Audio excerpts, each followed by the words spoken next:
All right, people in the class, very good morning and welcome to the session. Welcome to lecture 3 of CA Final SFM Full English batch for the attempt of November 24 and onwards. Everyone, are you people there? Are you able to see me, hear me? Very good morning, everyone. क्या हाल है आप सभी के? How are you all? All good?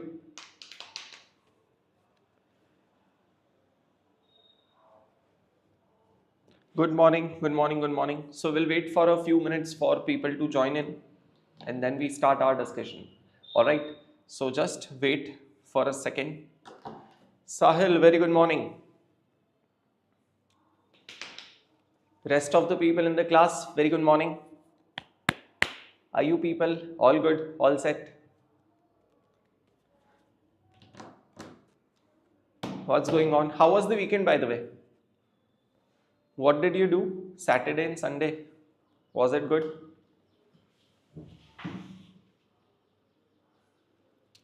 One second. Huh?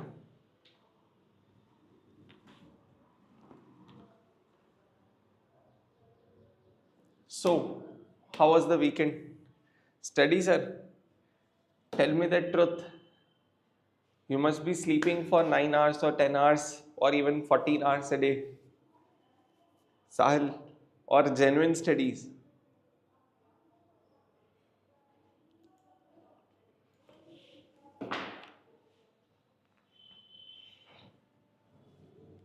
All right. So can you people please help me recollect what was the discussion we had in the last lecture?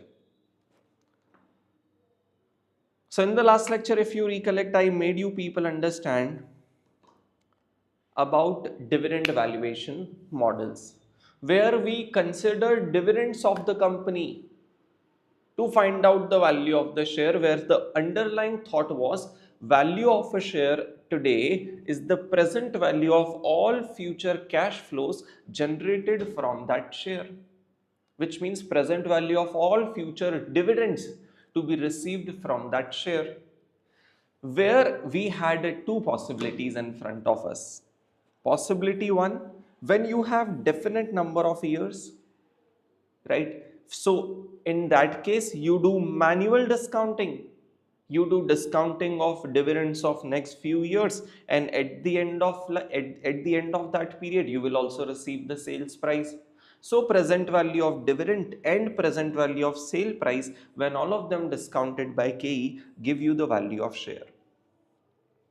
Similarly, if you want to find out value of share in case of infinite number of years, which means there is no timeline which is defined, which means we have to consider the dividends till infinity, everyone. And when you have to do so, we used to do it using dividend discount models. Irrespective, when you do discounting of dividends, you need cost of equity calculation, for which we had read three priorities, right? Three preferences in which we can calculate the KE. Once that was done, we understood that, sir, depending upon the pattern of dividend, we decide a model. If the dividends are constant, there is no growth in the dividend, you do present value as D1 divided by KE, which means I can either find out price today or I can find out intrinsic value today. Both can be used interchangeably if the share is fairly valued. All those things we have read in the last class. So if that is the case, if I have to find these out, dividend of first year divided by KE used to be the value of the bond. What is this formula doing? It is very important to identify rather than mugging up the formula, which is what we are completely against. Never mug up, right? Unless it is a pure maths formula behind which common sense could not be found, right? So if you want to do if you apply this formula, what is this formula doing? It is giving you the present value of all the dividends from which point to which point, from D1 to D infinity. Is it also adding D0 to your present value to this price? No, it is starting from D1 till an infinity. This is the clarity. Next, we went to Gordon's model. Similarly, we said D1 divided by K minus G. where there were a very few, where there were certain important points to discuss. One, official formula is D1. You cannot do D0 into 1 minus G primarily. If you don't have D1, then you do this. Otherwise, you don't do this. First. Second, when you talk about KE, it is completely clear to you how do you calculate KE. Three preferences. When you talk about G, it is very important to understand you talk about the growth of dividends. Acha, G is officially called as sustainable growth rate, right? Which is the growth rate of dividends? Which is growth rate from which point to which point? Sir, it is from D1 to D infinity. Because to your calculation, the first number that matters is D1 and the last number that matters is D infinity, and the growth rate between these two numbers is what is considered in the formula. Sir, sometimes examiner might give you the growth of earnings and not growth of dividends. So if payout ratio of 2 years is constant, then growth rate between the earnings and dividend of those 2 years is also constant. However, if payout ratio changes in a particular year, right, if the payout ratio of 2 years is not same, then the growth of earnings between those 2 years will not be same as the growth of dividends. How many of you are able to recollect certain basic things that we had done in the last lecture? Requesting your responses, everyone, please. Are you people set? Are you people set with this conclusion? Everyone, super quick. Because I can understand in the period of last 2 days where you get a Saturday or Sunday, you sleep so much that you tend to forget what was there in my life on Friday. So I want to bring you back to this point. Everyone, are we all ready for this? So let us now speed up to solve further questions and understand more concept. We are done with the formula of growth, right, which is retention ratio into ROE. We are all set till this point. Now let me take you to outscanner. If you talk about outscanner, everyone, we were done till question number 3. Now let me take you ahead. Question number 4.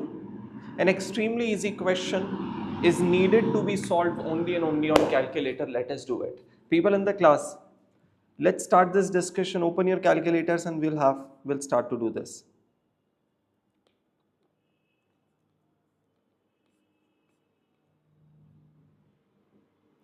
All right, come. Everyone, please be here. Following are the details of X limited and Y limited. All right, just hold on for a second. Hold on for a second. I need to do something.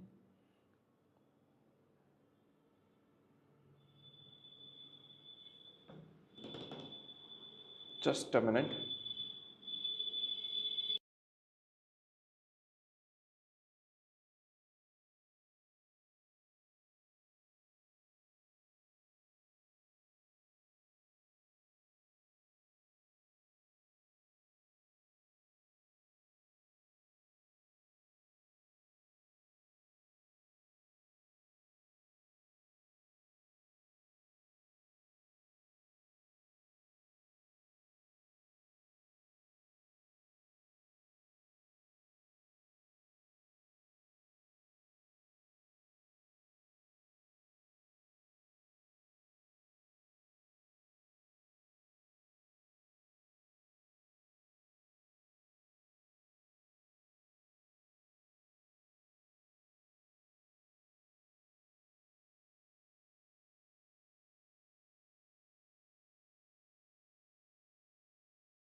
Cool.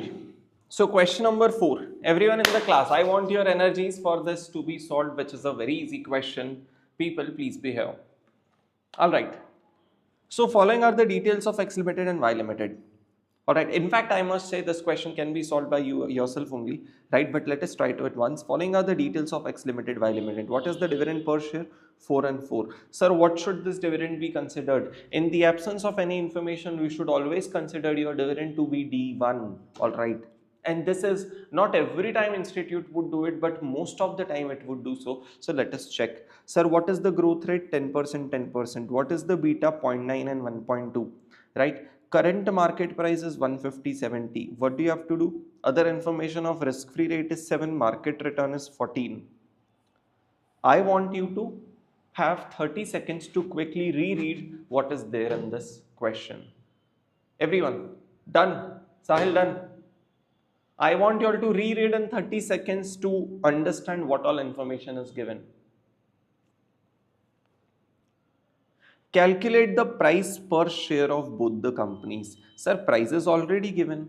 So obviously what you calculate is intrinsic value.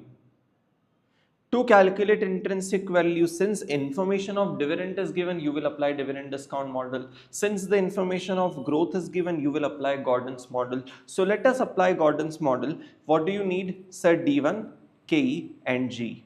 Do you have D1? 4 can be assumed as D1. Do you have KE? Sir, CAPM will have to be applied. So RM minus RF and 2 beta. So 14 minus 7. Use your calculator very quick. Quickly use your calculator. So 14 minus 7 into 0.9 beta plus RF again gives you CAPM, gives you cost of equity KE of 13.3.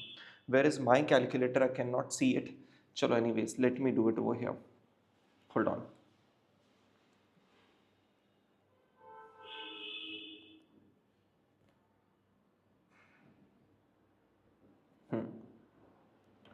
So 14 minus 7 is equals to into 0.9 is equals to plus 7. 13.3, everyone is K for the first share. Alright, what is the growth rate? 10%. So if I do D1 divided by K minus G, 4 divided by 0.033 gives me 4 divided by point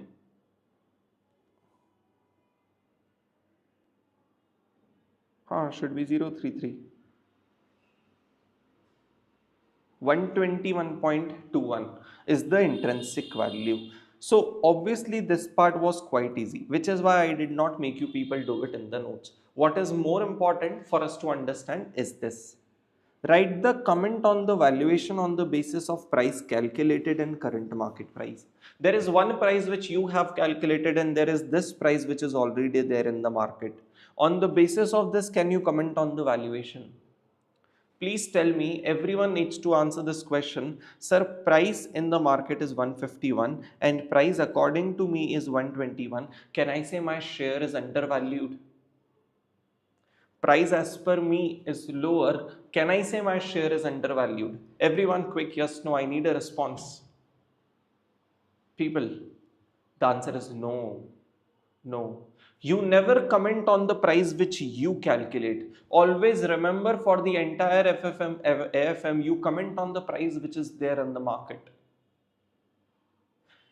Share X is not undervalued because what I calculate is what should be the price. The price should be 121. What is the price is 150. So comment on 150 and say if it is overvalued or not.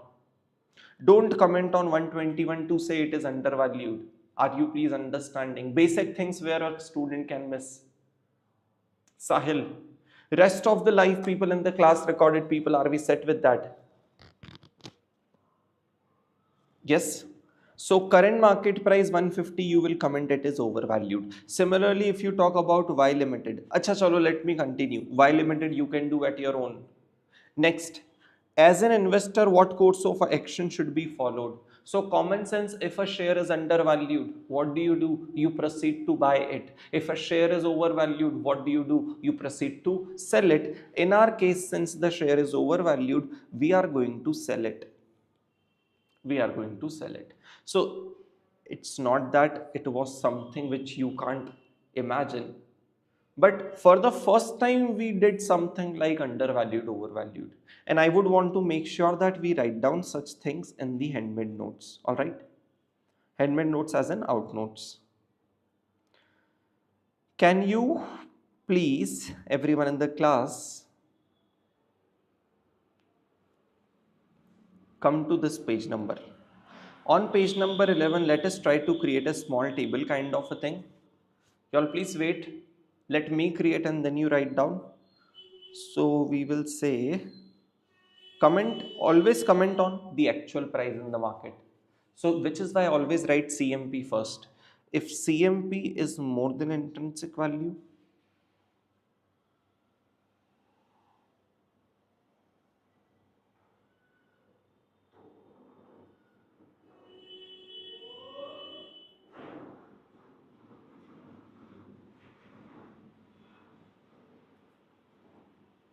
if price in the market is less than how much it should be, then the share is undervalued, in which case we should sell it.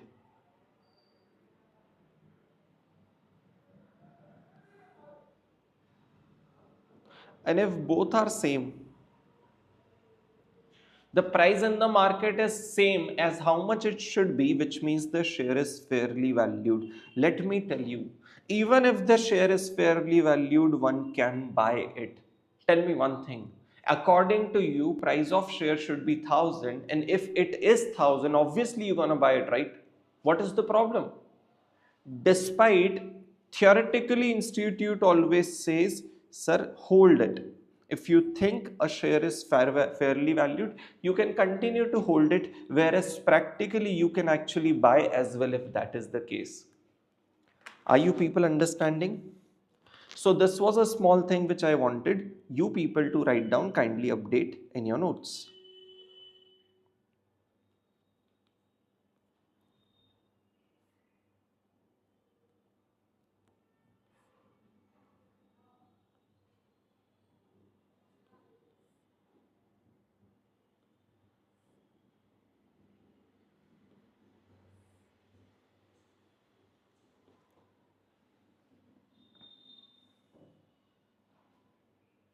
Cool. Shreya, very good morning everyone. So this is done. All right,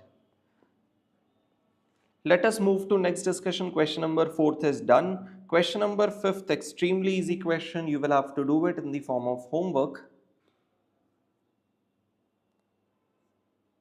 Question number 5, extremely easy question. Question number 6 is a good question, can be done in the classwork. Everyone, question number 6, please be here. Very quick classwork needs to be done. Let me check.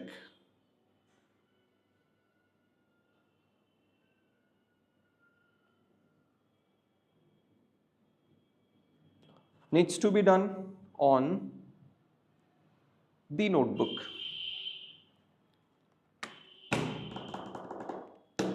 Quick, everyone, let's come to question number 6. Let us start reading. We'll do it in the notebook. Share of Voyage Limited are being quoted at a P ratio of 8 times. Sir, what does this line mean? This line means that there is a company in the market, right, whose P ratio is 8 times. Sir, why do they say that share is quoted at a P ratio? Share is quoted at a price, not at a P ratio. But sir, if you look at it, what is the numerator of P ratio? Price, right? Which is why it is can also be said that share is quoted at a P ratio. Alright, 8 times is the P ratio. The company retains 5 rupee per share, which is 50% of its EPS. Oh my god, so simple. Company has 5 rupees as its retained earning per share, which is 50% of the total EPS, which means EPS of the company is rupees 10. All right. You are required to calculate cost of equity to the company if market expect a growth rate of 15%. Oh my God. This time, everyone in the class, this is not a question of valuation. Rather, this time they are asking you to calculate KE. Think about it. Have I taught you certain preferences in which KE should be calculated? If yes, try and think, everyone. Which preference do you think can be applied here? Preference 1, 2 or 3? I'm giving you 30 seconds, everyone, to think in the class. Recorded people, you can't sit this way. Think.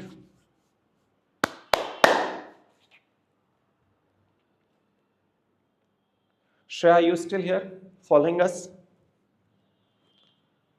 Are you still here following us?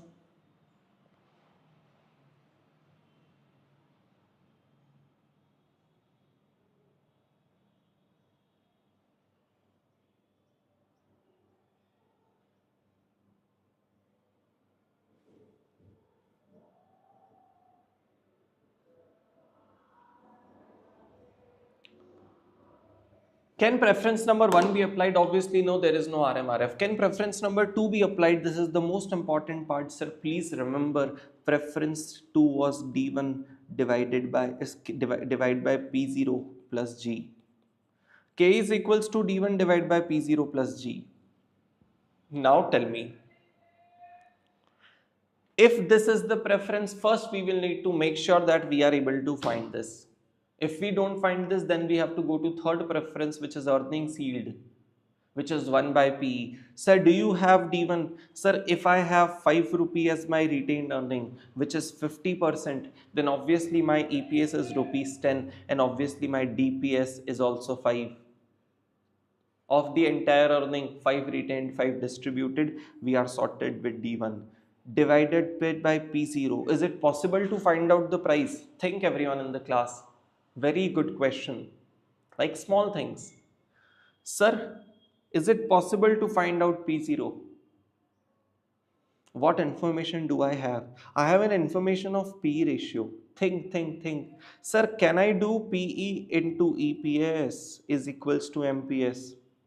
The very second formula of the basics of AFM that you read in the class, P ratio into EPS is MPS. So how much will be the P ratio? Sir, 8 times of P ratio into EPS of rupees 10, matlab MPS of 80. Cool. Plus growth rate of 0.15 has been specifically given.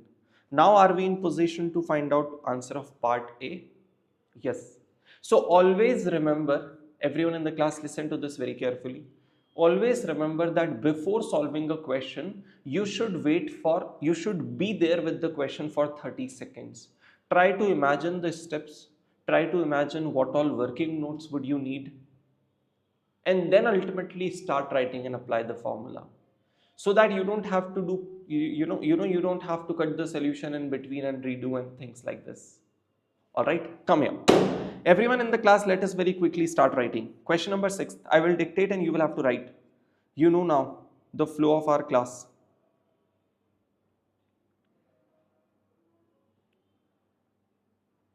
Cool.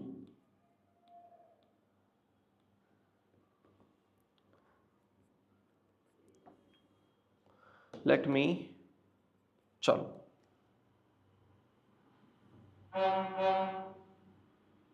Let's start. Everyone, let's start. First,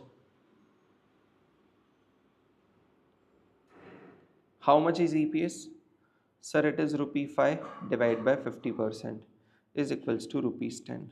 Sir, why are you not writing down the formula? As I said, now you people are since comfortable with such basic things. We don't need to write down the formula. We have done it in yesterday's session. How you are supposed to do in the exam hall is this. You don't have to worry about writing down the formulas. All right, next. Sir, DPS, dividend per share, is equals to rupees 10 minus rupee 5 of retained earning. In fact, you can remove the word rupee from here, as I said. In the calculation, you don't need to show the word symbol of rupee. 10 minus 5 is equals to rupee 5. Sir, what is MPS, which is actually P0? That is EPS into P ratio. Sir, how much is EPS? 10 into how much is P ratio? 8, which gives you rupees 80 as MPS.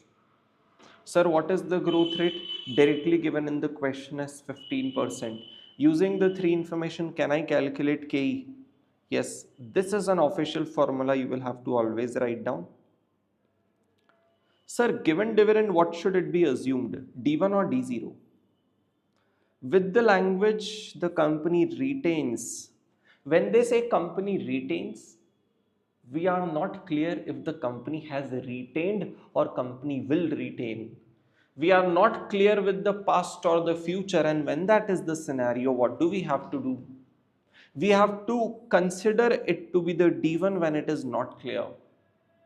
Sahil, all the recorded students, all the live students in the class, give me an answer. What will be the answer of KE? People, very quick. Answer of KE without me explaining anything to you now.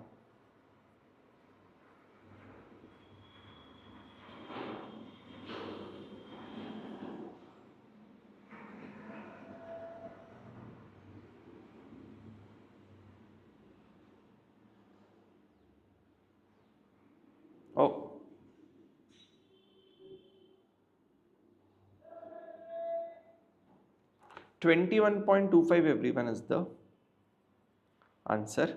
21.25%. Basic, easy, sorted. Next one.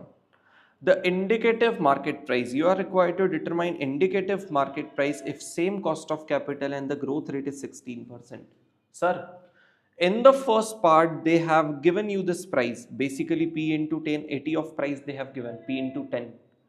In the next part, they are saying that if the growth rate changes to 80%, 16%, sorry, rather than 15%, if growth rate changes to 16, will the price change? Obviously. If you imagine the formula of price, imagine Gordon's model, it is D1 divided by K minus G. If this growth rate will change to 16, will your price change? If yes, what is that indicative price? Understand the meaning of the word indicative price means intrinsic value, fair value, equilibrium price. Alright, very quick question, part 2 of this question. Second part of this question. P0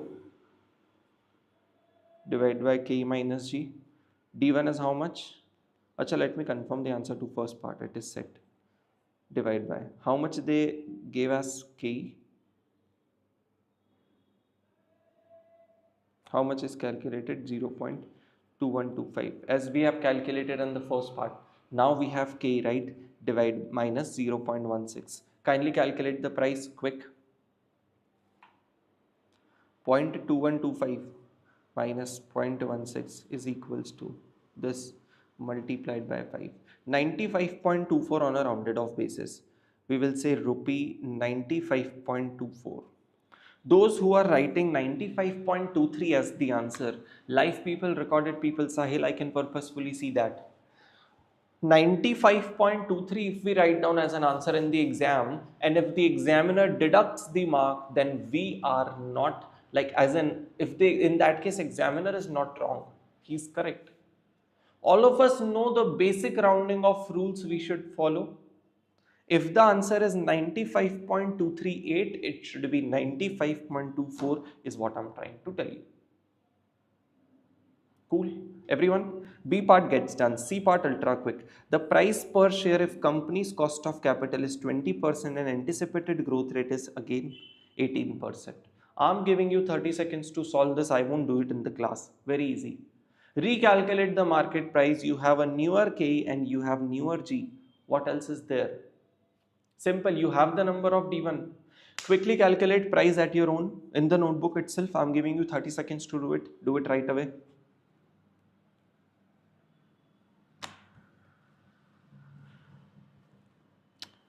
Chali, so we have 95.24 as the answer already done. In the third case, it is 250 as the answer. Let me tell you one more thing.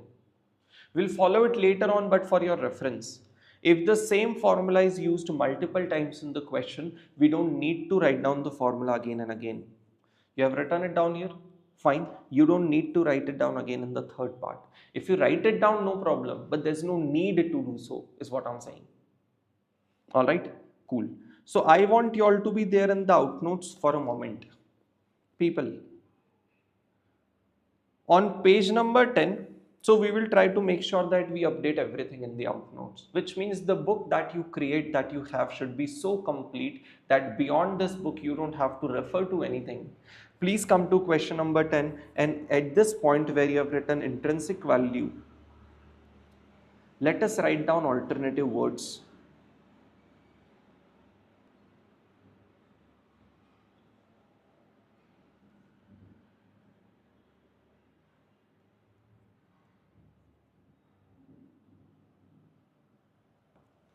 What are the alternative words?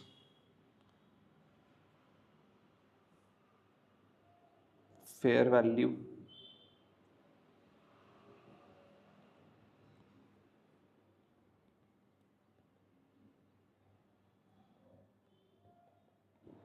fair price, equilibrium price. Someone said in this question, as they said, intrinsic, indicative value, indicative price. If you feel like writing here, you may write down, but that is not an official word actually, right? So this is also sorted. Let us move to very next question. Let us figure out where do we stand. All right, hold on for a second. Great. Question number 7th is actually a very good question. Let me check. 7th is there, 8th is there. Question number 9th is surely to be done in the class. Question number 7 and 8.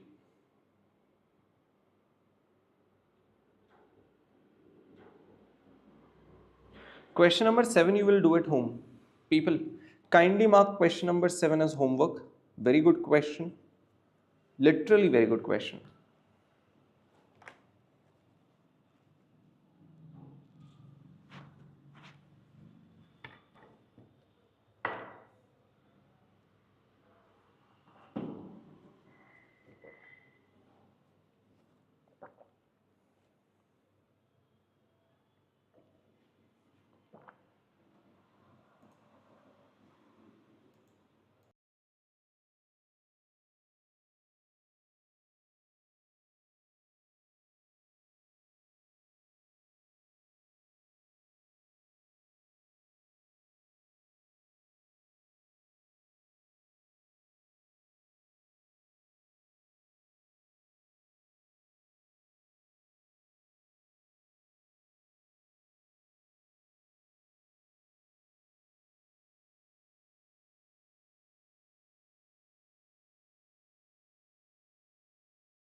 All right.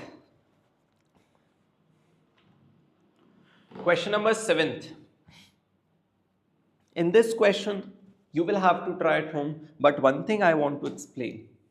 This question, in this question, I want to teach you something which is mathematical in nature. Logically, you are all set, you know everything, right? For example, the last paid dividend on this equity stock was rupees 2. It is very clear. Last paid dividend, matlab the given dividend is D0. First thing is clear. Everyone in the class, rest of the things you can crack at your own. Sir, second part is again important. In the first part, they have given certain information that if this is RF, if this is RM, if growth rate is this, they have given the information. But in the second part, they are changing those informations. Let me explain how the effect of change in information given. How would the equilibrium price, which means how would the intrinsic value change when inflation premium increases by 2%? This is what I want to primarily teach you. Inflation premium increased by 2%. You people tell me, if inflation premium increase by 2%, what all will increase? Will your RM change? Will your RF change? Will your growth change? What will change from the given information? So let me tell you. Can you please recollect the basic? I said your required rate of return has two components, three components actually. Real risk-free rate, inflation premium, and risk premium. Right? Which means, can I say inflation premium is a compulsory component of all the rates? If the rate is nominal, how many of you are able to recollect? Don't want you to take you to that page. If you want to go to that page, pause the lecture and go there, but I won't take you. You'll have to imagine with me. If the rate is real, which means there is no inflation premium in it. But if the rate is nominal, there is always a component of inflation premium. Correct? Since the given rate is a nominal rate, unless examiner says anything, we always assume the rate to be nominal, because what prevails in the actual world around you is nominal. Since the given rate is nominal, then inflation premium is a part of 9% of RF and also 13% of RM. In fact, the difference between RM and RF is that risk premium component, as we learned in the class. Which means if this increases by 2%, RF will become 11, RM will become 15. First thing. Second, growth rate increased by 3%, that you do. Beta rises to 1.3, which means right now it is 1.2, you have to make it now 1.3. An effect of all these three things you have to give simultaneously. These are not three different parts to be solved. Sahil, set. So question number 7 that way gets done. Question number 8 is a good question we will do in the classwork. Not notebook, but classwork. Please be here. Question number 8, everyone. X Limited just declared a dividend. Oh my god, look at the language. Just declared. It is D1. Mr. B is planning to purchase share of X Limited, anticipating that the growth rate will increase from 8 to 9%, which will continue for 3 years. Alright, fine. He also expects the market price of share to be 360 after 3 years. He is planning to hold the share for 3 years, during which the growth rate he is estimating to be 9% and the price at the end of 3 years is 360. Looking at this question, what can you recollect from the outnotes? Apply your brains, try to recollect what can you think of it from thing related to this question from the outnotes. Which concept is it giving you hint towards? Everyone in the class, are you able to recollect definite number of cash flows? Please. Life is 3 years, which means definite number of cash flows we have. The maximum amount, you are required to calculate the maximum amount Mr. B should pay for share if he requires a required rate of return of 13%. So if I need a required rate of 13%, which means I will discount my cash flows at the rate of 13%. What are my future cash flows? Sir, my future cash flows are dividend of 3 years and the price of 360. Use your calculator. Sir, what is the dividend? They have just declared 14 rupees. What is the growth rate? 9%. What are the future value factors given at the rate of 9%? These are the factors given. Let me tell you, if examiner gives you factor, you should never use the factors that you calculate. Clearly follow what they have given. Alright. Now let me also guide you how can I present it. You can present it in two manners, either table or equation.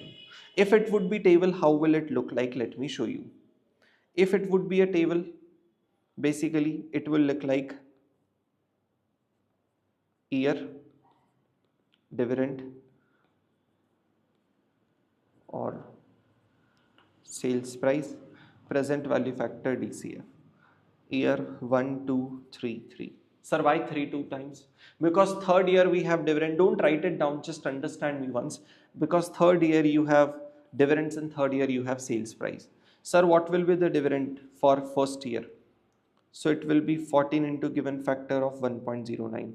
What will be dividend of second year? 14 into 1.188. Third one is 14 into 1.295 and sales price is 360. Then I write down the present value factor. Have I been given the present value factors, people? So what is the required rate of return? 13%. Which means, do you agree? I have to do present value of future cash flows. These will be my future cash flows. If I have to do present value, obviously I'll have to discount them by 13%. So do I have the present value factors given for 13%? Yes. You can use these rates directly. Whatever will be the amount of dividends and sales price be there will have to be multiplied by 0.885, 0.783, 0.693 and 0.693. And once you get the DCF, sum of the present value of cash flows will be the value of share. This is tabular way of presenting the things. Otherwise, you can present it in equation, which does not look very good. So let me show you how will it look like. Let me first of all see what has examiner done. One second. The screen is stuck.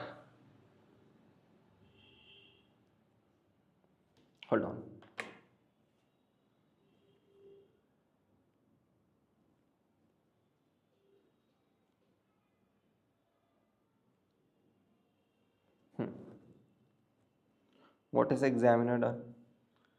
Even examiner has prepared a table because the presentation looks cleaner. Otherwise, what we would do? We would say present value. Now imagine that. Otherwise, what will I say? Value of share. Alright, I will say P0 will be what? Sir, what will be D1? 14 into 1.09. And what will be the present value of that D1? So you should be able to imagine this common sense. Do you agree? P0 will be D1 into present value factor of first year plus D2 into present value factor of 2 years plus D3 into present value factor of 3 years into P3, price at the end of third year, sales price at the end of third year into present value factor of third year. Now, what will be D1? D1 will be 14 into 1.09 with growth multiplied by 0.885. What I'm trying to tell you is that formula driven presentation does not look good if there is too much of information. Tabular presentation looks good. Formula driven presentation can be done if so overall it is less preferred. Let me not complicate it for you. Let's keep it simple. If there would be a situation where formula driven presentation is needed, I'll explain you at that point. Right now there is no need to imagine this. Kindly answer. Sahil, are we set with the presentation? Are you okay? Are you okay with that? Rest of the people in the class, live people, recording people, can we proceed?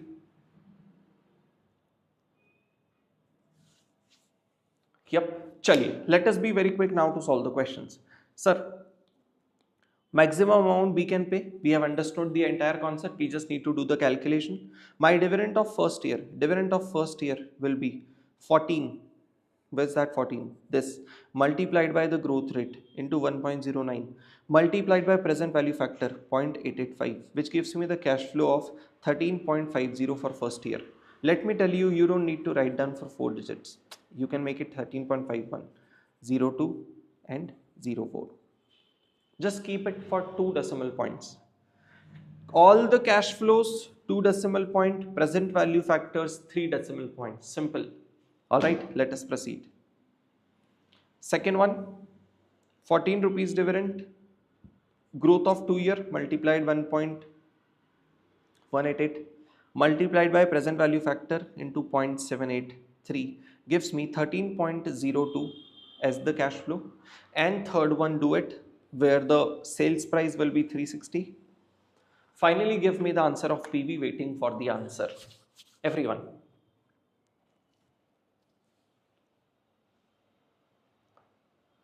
Use your calculator. So one thing I need to make clear. Do you agree answer is already there in front of us? If I have to look the answer, I can directly see at it. Problem is, I don't want to look at the answer, I want to solve it. This is what you should be thinking. You want to solve it. We are sitting in here so that you can look at the data given in the question and solve it in the calculator at your own. Are you people understanding? There cannot be any compromise, slightest of the compromise in solving the question in the class or at home. Simple. There is no explanation or excuse or alternative to that. The one thing which I cannot accept any compromise at all is this. Am I strictly clear? Because if you are not doing so, you may please claim refund and don't watch the classes further.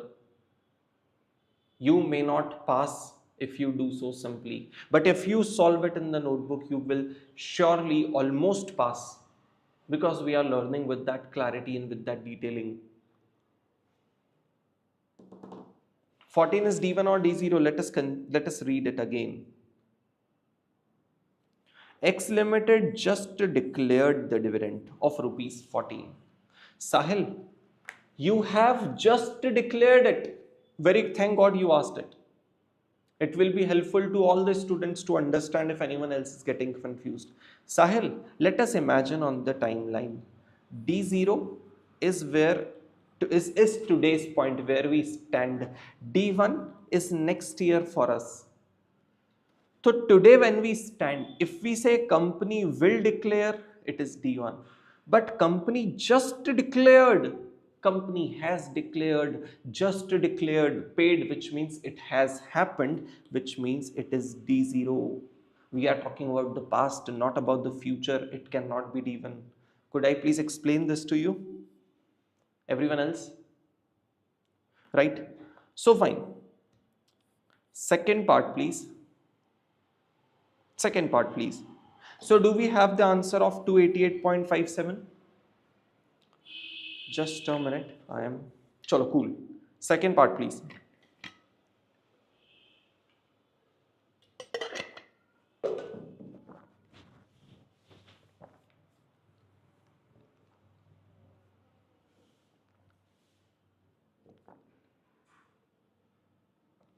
Extremely easy. Solve at your own. I'm not going to explain anything. Solve at your own second part, and I just need an answer.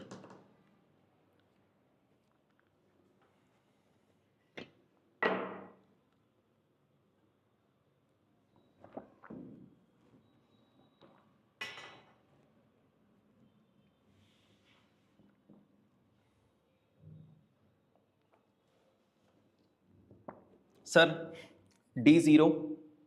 If you read at the question, you will see that they are talking about indefinite growth, which means Gordon's formula, where growth is 9%, 13% is KE, this is D0. This time you will have to apply D0 into 1 plus G. As you people are saying, 381.5 is the answer, nothing out of the world. Part 3 is what I like, which is why we are here for this question. The price of the share at the end of 3 years, you have to find out. You have to determine the price at the end of 3 years if the growth rate of 9% is achieved, assuming other condition remains same as part B above. Sir part B में आपने बोला था share 9% तक indefinitely grow करेगा, जहां मेरा required rate of return 13% है. Fine, 3 साल बीत चुके हैं, अब मैं थर्ड ईयर के एंड पे खड़ा हूं. टाइमलाइन पे जिस स्टूडेंट ने इस क्वेश्चन को समझ लिया उसको कभी कोई डाउट आने ही नहीं वाला है. सर हम पहले यहाँ 0 पे खड़े थे, जब 0 पे खड़े थे हमारा डिविडेंड 14 था, अगले 3 साल डिविडेंड ग्रो किया होगा, राइट. और हम यहाँ अब थर्ड ईयर के एंड पे खड़े हैं, यहाँ पे शेयर का वैल्यू पूछा है. सर कैसे पता अगले 3 साल डिविडेंड 9% पे ग्रो किया था? देखो लिखा है ना, प्राइस थर्ड ईयर के and. Oh my God, I'm so sorry. I think I have used a line or I think last few lines in Hindi. Hold on, I'm re-explaining it. If you are able to imagine this on the timeline, the question becomes easy. Sir, where did we stand initially at point 0, where my dividend was rupees 14, and my dividend in the last for the next 3 years have grown, dividend has grown by 9%. Sir, how do you know that? It's clearly written the price of the share at the end of third year. You have to find out if. So obviously you have to determine this. Put a comma over here. Put a comma over here. If 9% growth is achieved, which means if I've been growing by 9%, then you have to find out the price at the end of third year. Now, do you realize when you are finding P0, we used to take D1 divided by K minus G. Now, when I stand here, obviously I'll have to take the dividend of further next year. So at the end of third year, if I stand, I will say P3 will be D4 divided by K minus G. Are you people understanding the fact that we need D4 for the calculation now? So if you have D3 as 18.13, D3 is already there with me. Has examiner given to me the present value factor for 4 year? No. If I have D3 available with me, can I say D3 into 1 plus G divided by K minus G to find out the P3? People in the class, quick. So do this presentation rather than D4. Write D3 into 1 plus G. What is D3 given to us, available to us? 18.13. 18.13 into 1.09 divided by K minus G, as we know, 13% and 9%. Quick. People in the class waiting for the answer. Whatever was needed to be explained from my side, I've done. So 18.13 into 1.09 divided by K is 13%, G is 9%, divided by 0.04. So 494.04 is what I'm getting as the answer. Isn't it 494.04? Please confirm. 18.13, as I can see, into 1.09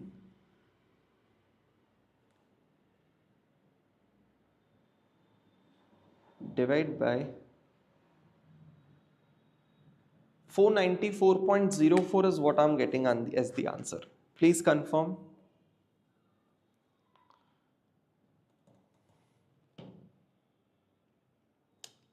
Right. So question number 8 with that gets done. The point I wanted to teach you in this question is particularly this, that if I have to find out price for a future year, so basically I have to take the dividend of further one, like ahead by one more year. If I want to find out D3 price of third year, I will have to take the dividend of fourth year, for which I have to simply add the growth of dividends. As we have done in this question, I have taken D3 and added growth to it to find out D4. Requesting your responses, people in the class. Are we clear with this question? Question number 8. Everyone. Are we people all set with question number 8? Kindly confirm. Everyone.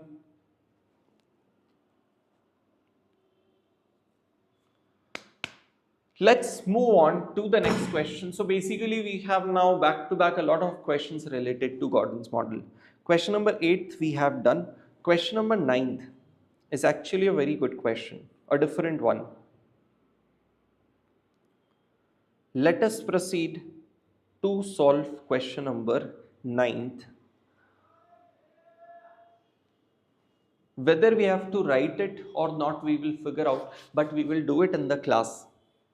Please mark question number 9 for the class. We are doing it out here.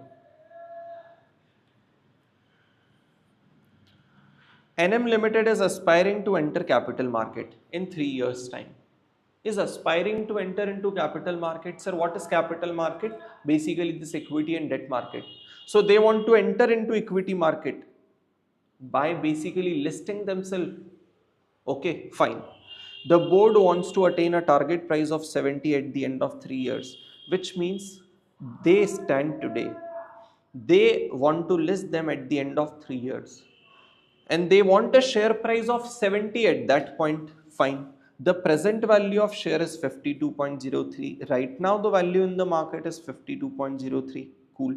The dividend is expected to grow at the rate of 15% for the next 3 years. What is the dividend right now? We don't know. But that dividend will grow at the rate of 15% every year, that we know. Fine. NML uses dividend growth model for its projection, which means we have to use dividend discount model for our calculation. Required rate of return is 15%. One second. Growth rate is 15% and even the required rate of return is 15%. Fine. If the timeline is clear, let me now take you to the question ahead. I'm removing this timeline for now. Okay, fine. You are required to calculate amount of dividend to be declared by the board in the base year so as to achieve the target price. If you want to achieve the target price of 70 at the end of third year, where the price of 52 is already there today, how much dividend should I declare in the base year, which means in the base year today? Sir, this question feels incomplete. Think. I will anyways guide you. I want you all to first listen to me and then I will give you a time to think. Sir, what is question trying to say? I want to achieve the price of 70 over here. Cool, which is fine. One way you can think is that, sir, price of the share depends on the future cash flows. What will the price at this point will actually depend on the future cash flows, because value of a share today is the present value of future cash flows. Sir, what will be the future cash flows after that point? Not given. This is so when I saw this question in May 21 for the first time, I really found this question with a discomfort. I thought the value of a share at any given point is depends on the future cash flows. So if the price should be 70, the examiner should give us future dividends. It has not. Then what has it given? It says that right now the price is 52.03. We said fine. How much should be the dividend to be distributed at this point? How much should be D0 such that if that D0 grows by 15%, my this particular target price is achieved. Question has given this information, which means I have decoded the language of question into this timeline. How to solve it now? I want to give you the time. And before you start to think, let me clearly tell you. My objective in the class is not that you solve so many questions. My objective in the class is you are able to learn how to think, which is why, rather than blindly teaching every time, I want you all to have the time to think about it. Do it, do it, do it. Think, evolve, think, think, think. How can we do it?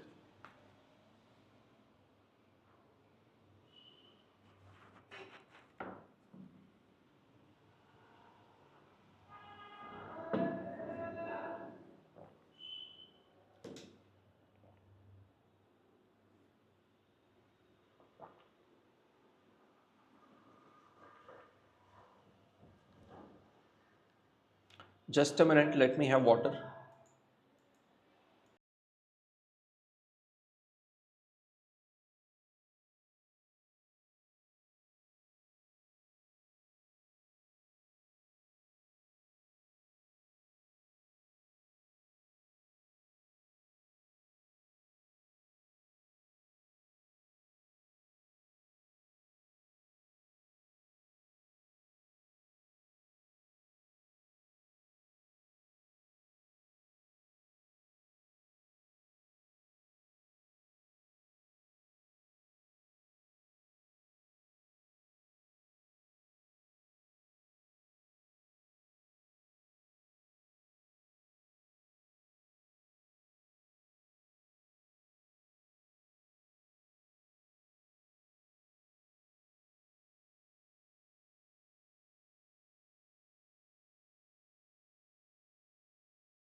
Everyone, have you tried to think? People in the class.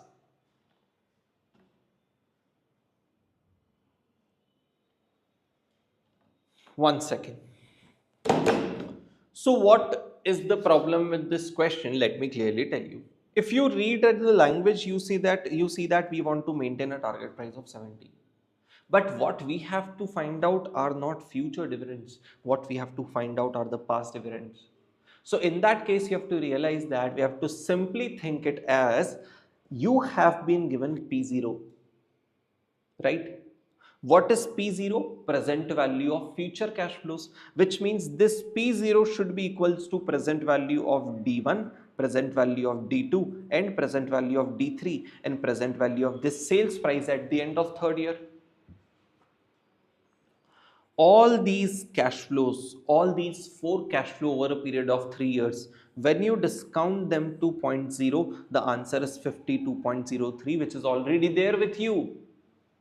Which means using this data, can I back calculate how much should be D1, D2 and D3? Because I know now that D1 is D0 plus 15%, D2 is further 15%, D3 is further 15%, which means this is a simple calculation of back calculating the things. In your entire AFM, there can be only two ways a question can be asked. If they ask, one is they ask you a direct question that simply like as we were doing all the questions so far, that these are your dividends, these are your future prices, calculate the PV. Simple. That is what we have been doing. But at any point, if you feel that, sir, this is not happening, then always remember, I'm telling you something out of the box. Always remember that, sir, using the same formula, if this is not the question, suppose this is the question, so formula will not change. Formula remains the same, present value of future cash flows, but the inputs of the formula will change. This time you have the present value, you have to back calculate D1, D2 and D3.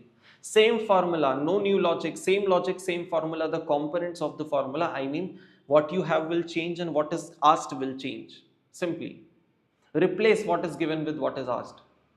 Simply. Alright, so let us proceed. Sir, if I assume the base year dividend to be D0 and I know that dividend will grow by 15%, then if D0, if I assume the base year dividend to be D0 and my growth rate is 15%, then can I say D1 will be 1.15 into D0? D2 will be 1.15 square into D0, right? And D3 will be 1.15 cube into D0. Do we have the dividends of next 3 years? Yes. What is the price that we want? 70. If I discount all 4 cash flows using this present value factor given in the question, I should get the price today, which is already given to me as 52.03. So let me present everything in the form of equation. People, you can see this. We need to make the presentation better. All right, hold on. Hold on. I'm trying to make the presentation better. You may actually cut this. Let's make the life simple. 52.03 is equals to D0 into 1 plus G, which is D1 into present value factor of first year, D2 into present value factor of second year, D3 into present value factor of third year, plus sales price of third year into present value factor of third year at the rate of 15%. Cool. Which means price of 70 into 0.6575.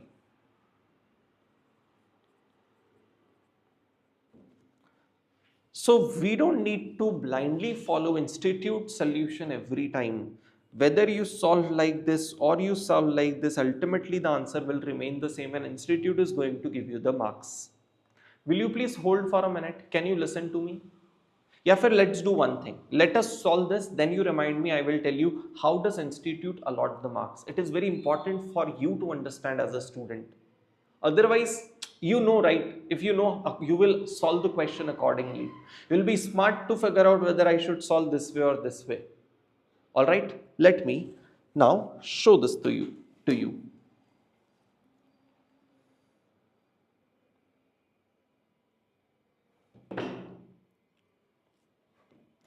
Present value of future cash flow, simple equation where my last cash flow is S3 into present value factor of 15% and 3 years. So those students who are brilliant would automatically realize that, sir, one side we are compounding by 15% because that is 1 plus G, and at the same time we are discounting by 15%. Which means, do you realize this will be ultimately nullified by this? If I compound my D0 for 2 years by 15% and discount it back again by 15% for 2 years, which means the effect is nullified, and even here the effect is nullified. So if you realize the net of this will be D0 plus D0 plus D0, you can check it mathematically, numerically as well. See this. 1.15 multiplied by, what is the present value factor given to you? 0.8696. 0.8696. Use your calculator. People in the class, pick up the calculator, quickly try it. Subject to rounding off, the answer has to be 1. 1.0004. So considering 2 decimal points, 3 decimal points, the answer to this is 1. So basically D0 plus D0 plus D0 is equals to, this is gone, this has gone, this has gone. D0 plus D0 plus D0 is equals to 7 into 0.6575. All that is equals to 52.03, which is the present value today. Take few seconds, calculate the D0 and give me the answer. I'm not supposed to teach you how to do it on calculator. I'm not supposed to teach you. Simply saying this value here will go towards the left and will be deducted. So 52.03 minus this present value, 70 into something, this present value will be 3 times D0. So 3 times D0 will be equals to 6 and D0 will be equals to 2. Are you people getting 2 as the answer? If you get it, kindly confirm. We need to quickly speed up now. Live people, recorded people, Sahil, are we set? Kindly confirm. Are you getting? Have you got 2 as the answer?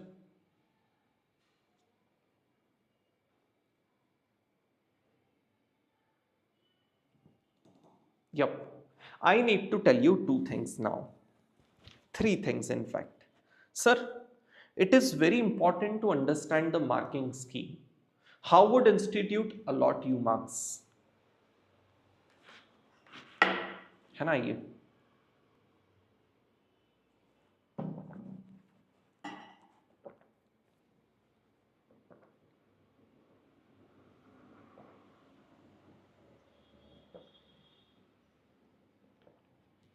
How would institute allot you marks? Let me tell you. Institute will not check your answer at the end of every line, but they will check your answer at the end of every step. For example, for example, in this question, for example, this question number 8 that we have just done. Institute will see that there are 3 steps, A, B and C, there are 3 parts, right? And at the end of every step, they will check your answer. So suppose this was a question where we had parts. There are certain questions in which we don't have parts A, B, C. Rather, we have one ultimate answer. For example, imagine that there is a capital budgeting question. You would be able to relate to it since you are coming from C Inter. Imagine you have a capital budgeting question where you have to calculate NPV. So at step 1, we will calculate present value of cash outflow. Then we will calculate present value of cash inflow. So examiner, everyone in the class will check if your answer of present value of cash outflow matching. If yes, you will get that step mark. Is your answer of present value of cash inflow matching? If yes, you will get the marks. No, no marks. And accordingly, NPV will, if NPV is correct, you get the marks and no marks accordingly. Point is, how do you calculate the present value of cash outflow doesn't matter. You should make sure the answer of your present value of cash outflow should match. The calculation doesn't matter much. How have you solved that step doesn't matter. Answer of that step should match. Not just the final answer should match. Even at the end of every step, your answer should match. Once you realize this, you become free from burden. Because do you agree the same thing can be calculated in 2-3 different manner? Whatever way you find out. For example, beta. When we go to portfolio management, you will realize that beta can be calculated in 3 ways. Whichever method you follow doesn't matter, you will get the marks. Similarly, over here, there is no particular step There is primarily only one step to be at the end, which is finding out D0, no other step. So how do you calculate the things in between doesn't matter. So long as your answer with the institute is matching, they are not concerned about it. This is very important for you to know, first thing. Second thing, sir, for example, you have written 52.03, then this, then this, then this. Sir, you have not solved this equation and directly returned D0. Institute has no problem with it. They don't want, like, we are smart enough that we don't waste our time. And even institute doesn't care if you have written down the steps in between or not. Once you have explained this, you have all your rights to solve it entirely on the calculator. If you have that intellect that, okay, sir, this has become 1, this has become 1, this has become 1, which means, sir, it has become 3 times D0, which means all I have to do is that from the 52.02, I have to deduct this present value. If you can do it in your imagination. So basically answer will be D3 is equals to 6, for example. You don't have to show all this to examiner. You can directly say D0 is now 2, which means if you want to save time, which we will do in the class, I will teach you how to do it. We will become over the time brilliant enough to solve everything on the calculator itself. We won't waste time by writing much. Institute doesn't care. Ultimately, you should give your answer correct. Could I please explain to you these two things regarding marking scheme? And how will we have to save time? Not just this place, in the entire AFM, we will try to solve as much as possible on the calculator and directly write down the answer in the notebook. Requesting your response. Is this discussion making sense? Basically, the exam tips I want to share. People,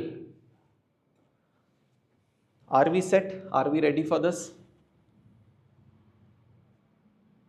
Cool. The next one, everyone in the class, is question number 10.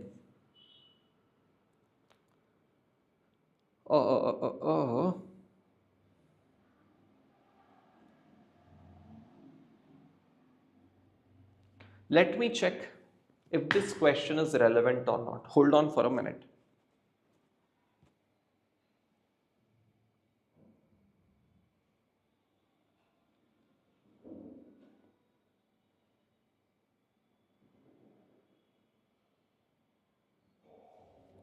It's a good question actually.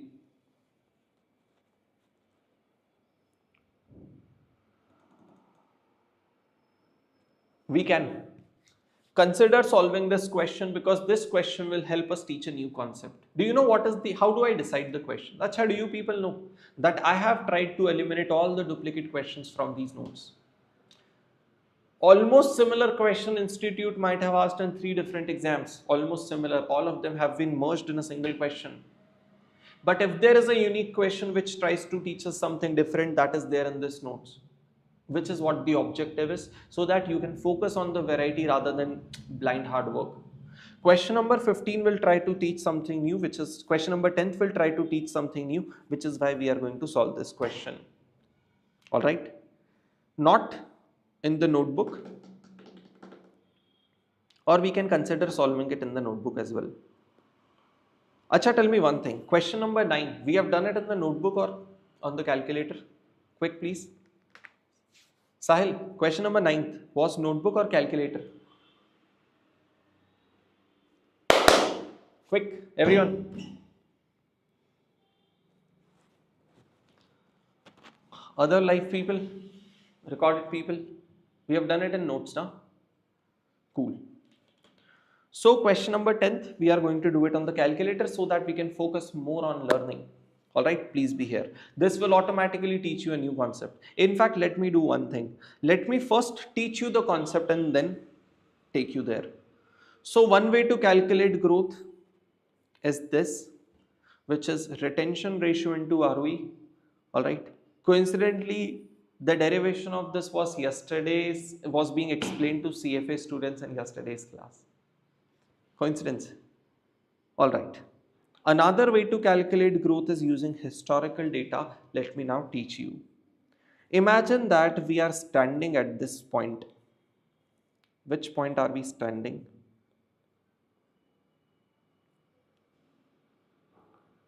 We're standing at the end of 2019.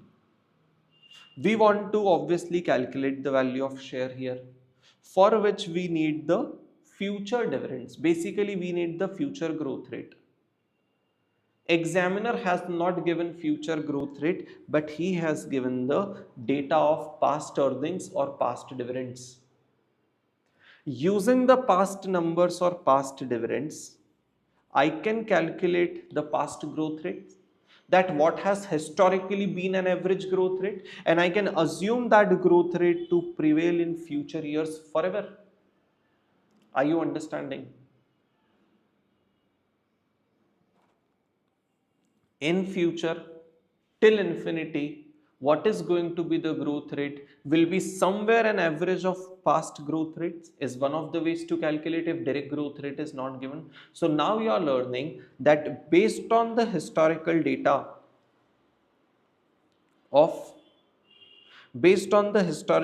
of EPS or DPS, how do you calculate the growth rate? And that same growth rate is assumed to prevail in future, which can be used for calculation. Let's assume that at the end of 2015, the amount of dividend which you distributed was rupees 200. In 16, you distributed 120 rupee dividend. In 17, you distributed 90 rupee dividend, then 140 rupee dividend, and then 150 rupee dividend. This is how the journey of dividend was from 2015 to 2019. Now we have to calculate the average growth rate of past years. Question is, how do I do it? As it is there in my nature, I can't tell you directly. I want you all to first think how can we do it, and then I will guide you. People in the class think, if you have the data of last 5 years dividend, how do you calculate an average growth rate of last like based on this data?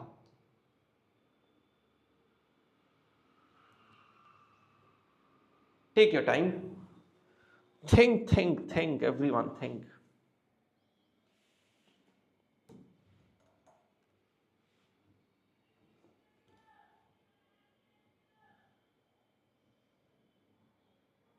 In fact, you know what? Today, I will give you a 10-minute break. An additional 5 minutes to think on this, which means in total you will have 15 minutes. In total, you will have 15 minutes, in which 10 minutes is the break and 5 minutes is to think how to find, is for you to think how should we find out the average growth rate. All right. You do it, come back with some answer, with some opinions, with some thoughts, and then we discuss how can we do it. Does that, everyone in the class, make sense?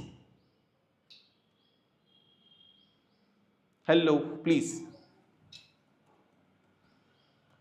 So it is 9:30 right now. I really want you all to think, otherwise don't start the lecture, recorded people. The objective for me is not to teach directly, but to teach how to think. So please be back by 9:30, 9:45. All right. Bye everyone. Let's meet back after the break.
चलिए, so have you people think, have you people thought, I need to say, are you people back first of all? Sahil says that sir first and last day के बीच का difference लेके divide N कर देंगे तो आ जाएगा, या फिर फर्स्ट डे से एवरी ईयर का जी निकालेंगे और सारे का मीन कर देंगे तो आ जाएगा. For those who do not understand Hindi, let me explain what is he trying to say and I would appreciate both the options. Sir first way to think is 100 is what was the dividend at in the year of 2015. Acha, first thing, before I explain, first of all tell me it is a growth of how many years.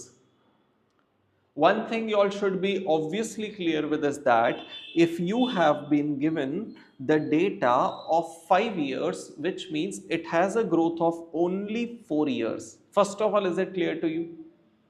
5-year data does not mean 5 years growth. Between a period of 5, in a period of 5 year, you can like it for a, if the data for 5 years is given, you can find out the growth only for 4 years. First thing.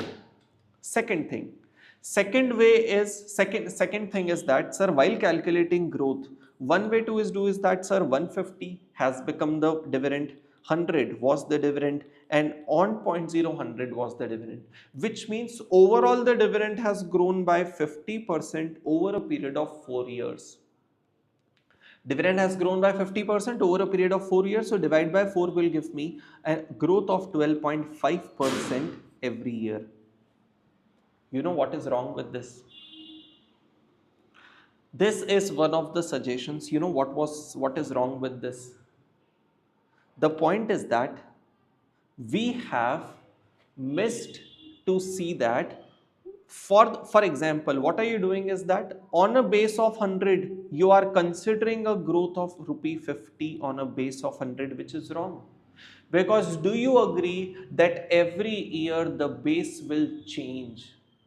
You are considering a one shot growth of entire growth of rupee 50 on a base of 100, which is incorrect. Because if you look at this part, this 10 rupee has grown, but this 10 has not grown on a base of 100, this 10 has grown on a base of 140. Similarly, this 30, this 50 rupees has grown on a base of 90, which means I cannot consider the base as 100 every year, which is why this method is not correct, because this is missing the compounding effect. Could I please explain to you all? Sahil, please confirm, could I explain why is this method invalid? Are you understanding? Your entire 50 has not grown on 100. Different years growth has grown at different bases. So one thing is clear, that method, first you thought is appreciable but cannot be applied. Second you said, sir, first year's growth is 20%. Second year's growth, for example, is minus 25%. Is it coming out to be minus 25? Yes. Third year's is growing to be something. Fourth as something. So I will add up all the growths and divide by 4 to find out the average growth. This was the second thought. Good. At least in this case, you solved that problem. The base is now maintained. For second year, when I say minus 25, I have considered 120 as my base, which is why I say that 120 to 90 give me minus 25% growth, which means that problem is solved. But again, here we are missing out the compounding effect. Compounding effect. How, sir? Let me explain to you. You are saying my capital has come down by 25%. Here you're saying that your sorry, not your capital, your amount. Here you are saying that my amount has come down by 25%. Here you are saying my amount has gone up by 20%. But do you realize? Again, while doing the average, we have missed the weights. Sir, listen to the criticalness of the situation, listen to the clarity of thoughts, listen to how your brain should evolve. How your brains should evolve, listen to this. Sir, if I understand my growth in dividend is 20%. I understand my dividend has fallen by 25%, but please listen to this. 20% has grown when the dividend was 100. 25% has fallen when the dividend is 120. Do you agree? While calculating the average, you missed the weights. As in, It has grown by 20, it has come down by 25, but at what weight has it grown or come down by? No. I think you didn't get it. Let me give you one more example. Let's assume a period of 2 years, 0, 1, 2. This is a precise example that will hit your brain. Let's assume that my dividend was rupees 50 at the end of at 0 point. It becomes 100 at the end of first year. It again becomes 50 at the end of second year. Give me what is the growth rate. Sir, for first year, the growth rate is plus 100%. For second year, the growth rate is minus 50%. Would you agree to it? 50 to 100 is 100% growth rate. 100 to 50 is negative 50% growth rate. Please do the method which you suggested. Please do a weighted average. Please do a simple average. Plus 100 minus 50 divided by 2. So basically 50 divided by 2 is 25% is the average growth rate. You are telling me if my dividend grows by 100% in the first year and negative 50% in the second year, then my average growth rate of 2 years is 25%. Please look at the data. Your dividend started from 50, it has come to 50. Is there any growth rate practically? No. Is it hitting you hard now, everyone? Is it hitting you hard? This is the beauty of maths, that, sir, you are getting 25% as your growth rate, but your amount has actually not grown at all. Why is this happening? I will teach you. When you say my dividend has grown 100%, it has grown on a base of 50. But when you say it has fallen by 50%, it has fallen on a bigger base of 100. While doing the average of 150, 100% and 50%, you missed that part. That 100% is the growth on what rate and on what amount, and 50% is a degrowth on what amount. Could I please convey to you why is even this logic incorrect? Everyone in the class. I need an answer of yes or no. Could I please convey to you why is even this not 100% correct? Then what is the point? Recorded people, anyone in the class, has anyone think of something else where we need to find out an annualized growth rate which considers even the compounding effect? You know what did this method miss? The compounding effect it missed. Sir, when 50 becomes 100, the next growth is received, the next growth or degrowth is received on 100 as the base, which means on this, see, when I say it is 100% return, which means on this 50, you earn additional 50 rupees to make it 100. Your next return should be on this 100, which means your next return should be inclusive of this 50 rupee.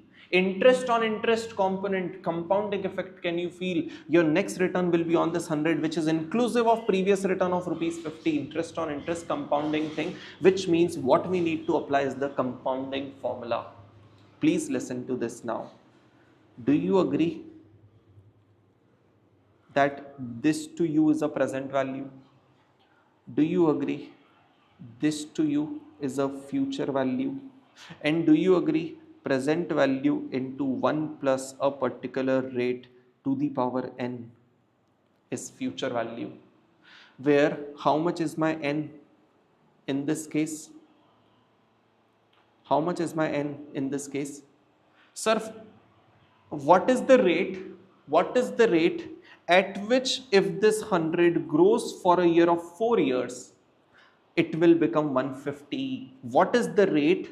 What is the growth rate at which if this 100 grows for a period of 4 years, it become 150? Through this formula, can I back calculate this growth rate?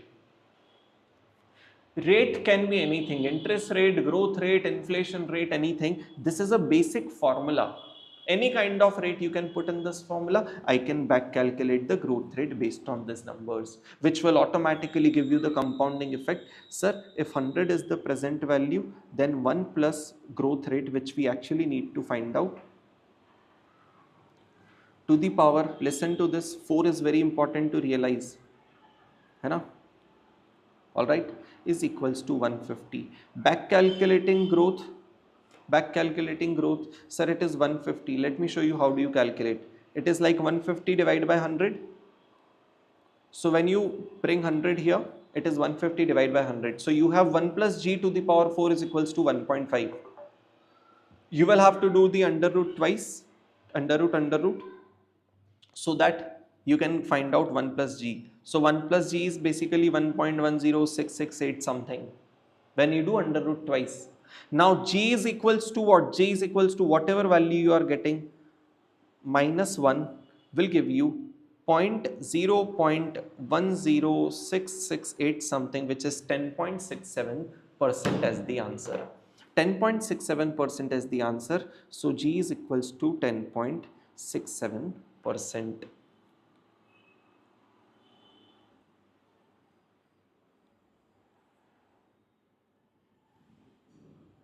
People in the class, are you settled? The point I want to teach you is that, remember, when you have data from 2015 to 2019, it is not 5 years, it is 4 years. Second thing, with this you can find out the compounded annual rate, which is the average compounded rate at which the dividends have grown. And I can prove it to you. I can prove it to you.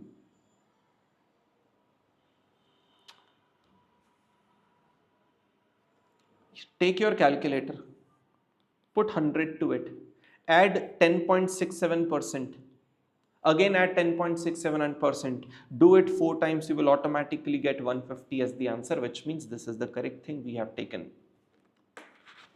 Are you people clear with one more way to calculate the growth rate using historical data? Please confirm.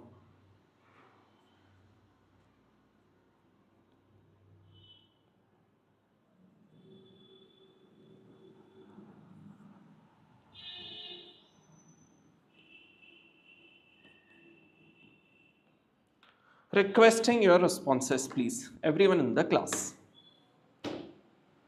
Are the clarity of thoughts reaching to you? Quick. Sahil, are we set? Rest of the people in the class, are we set? Can we proceed? Yes. So I hope the presentation is clear that we stand here, we have the historical data, we have to find out the growth rate for future year. It is calculated assuming the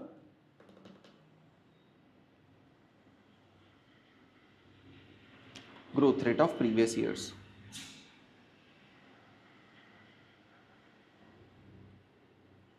Just 1 second. I'm trying to present one more thing over here. Kindly considered.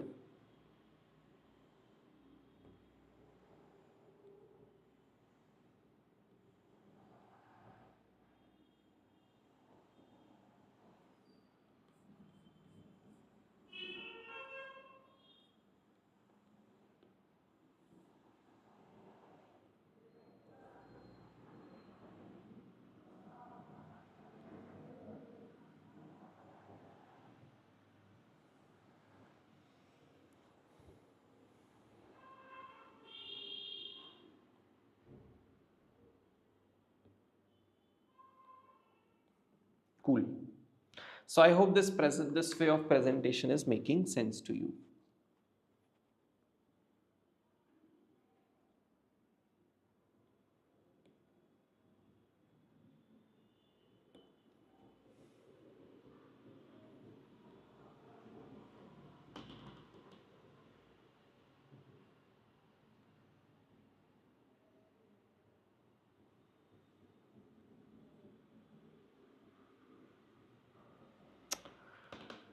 Done. All right. Fine.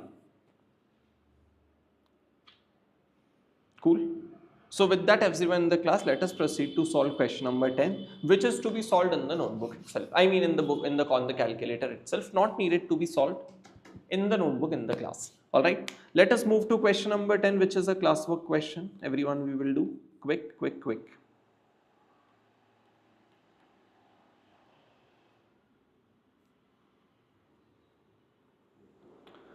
So SRK Limited is listed company, has just announced annual dividend for the year of 13-14. Sir, when they say they have just announced the dividend of 13-14, which means 13-14's dividend will be D0, which means we are standing at the end of 2014. Alright, cool. Earnings per share, dividend per share for the last 5 years have been given. EPS was 14, this. DPS was this. Okay, fine. In the opinion of MD of SRK, on the opinion of the company, if current dividend policy is maintained, annual growth of earning and dividend will no better be than annual growth of earnings over the past year. Take a minute to process this line. Take a minute to process this line, then I will explain. Read this line again. Quick, everyone.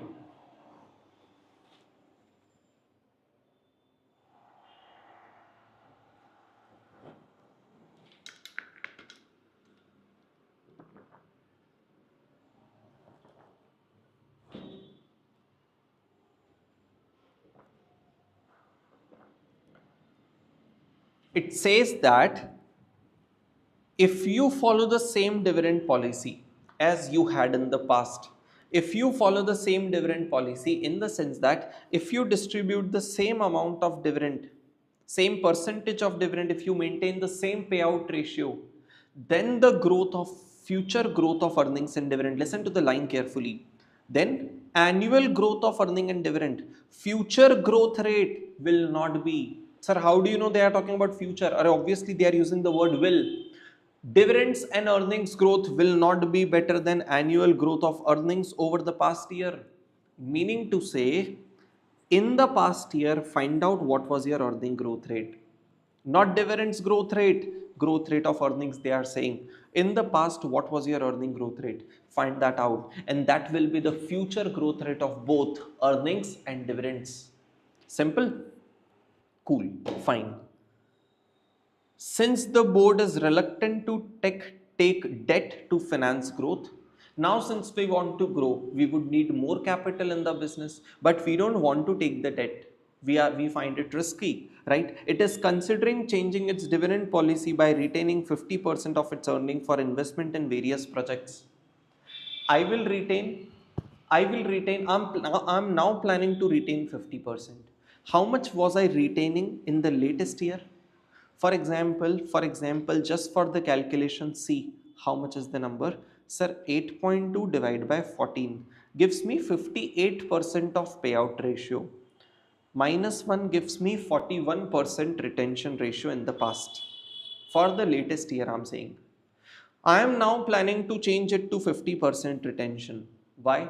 Because I need money. If I retain, my company will have more money. And by retaining this, and if I have more money, I would be able to invest it somewhere. So by retaining this, I will invest in the project where my return from that project will be 15%. ROE, return from the project where this amount will be invested will be 15%. My beta is 1.5, market risk premium. RM minus RFF 4%, risk-free rate is 6%. What an amazing question they have given. What do they want us to calculate? You are required to calculate expected market price if SRK does not announce change in dividend policy. If there is no such announcement, then what will be the share price? Sir, they have given you a clear hint that whatever is the growth rate of EPS in the past year will be the future growth rate of earnings and dividends, which means if I want to do D1 divided by K minus G to find out the share price, D1 I can easily find out. Latest dividend is 8.2 into 1 plus growth rate will give me D1 divide by. How can I find out the K? You have the data of RF, RM minus RF, and beta will give you the K minus again the growth rate, where the growth rate will be this. Let us start using your calculator very quickly. D0 of 8.2 is available to you. Let's find out the growth rate. People in the class, let's apply that compounding formula. Future value is equals to present value. So let us write it this way. Present value into 1 plus growth rate to the power n. How many years? 1, 2, 3, 4. To the power 4 will give me 14. Please remember, earnings growth we have to take over the past years, which gives you due as what? Use your calculator. 14 divided by 12.2.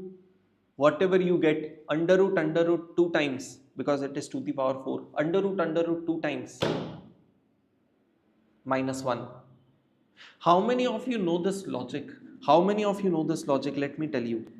When you say 12.2 into 1 plus growth rate to the power 4 is equals to 14, it is like 1 plus g to the power 4, obviously 14 divided by 12.2. Next step is important.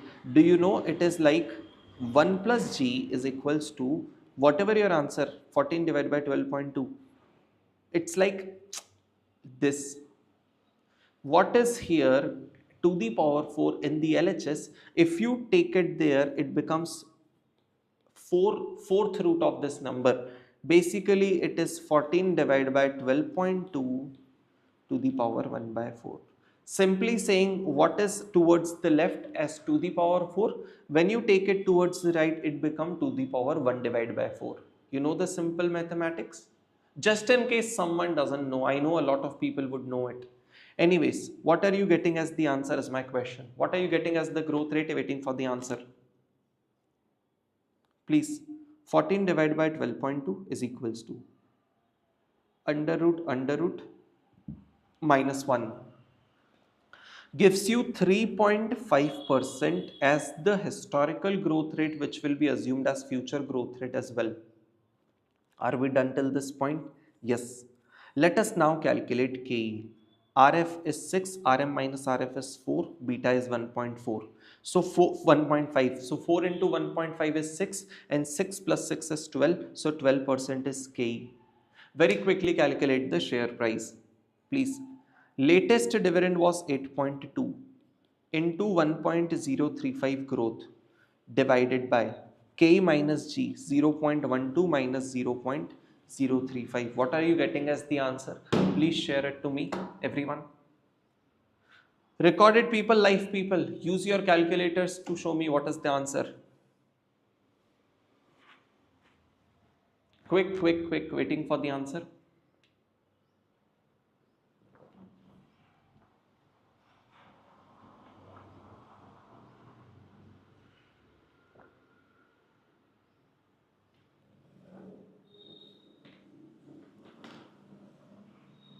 I'm sorry, I think the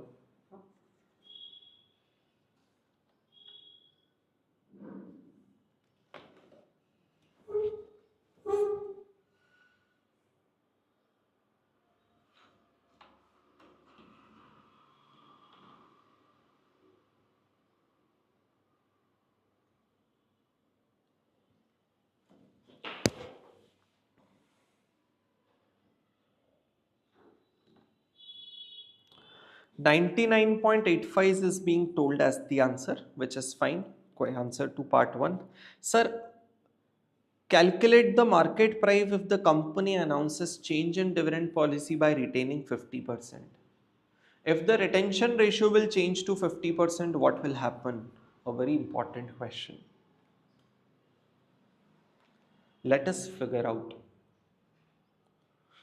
If I will retain 50%, what will change? Will my D1 change? Yes, it will change. If I retain 50%, will my D1 change? Yes, it will change. Will my K change? No.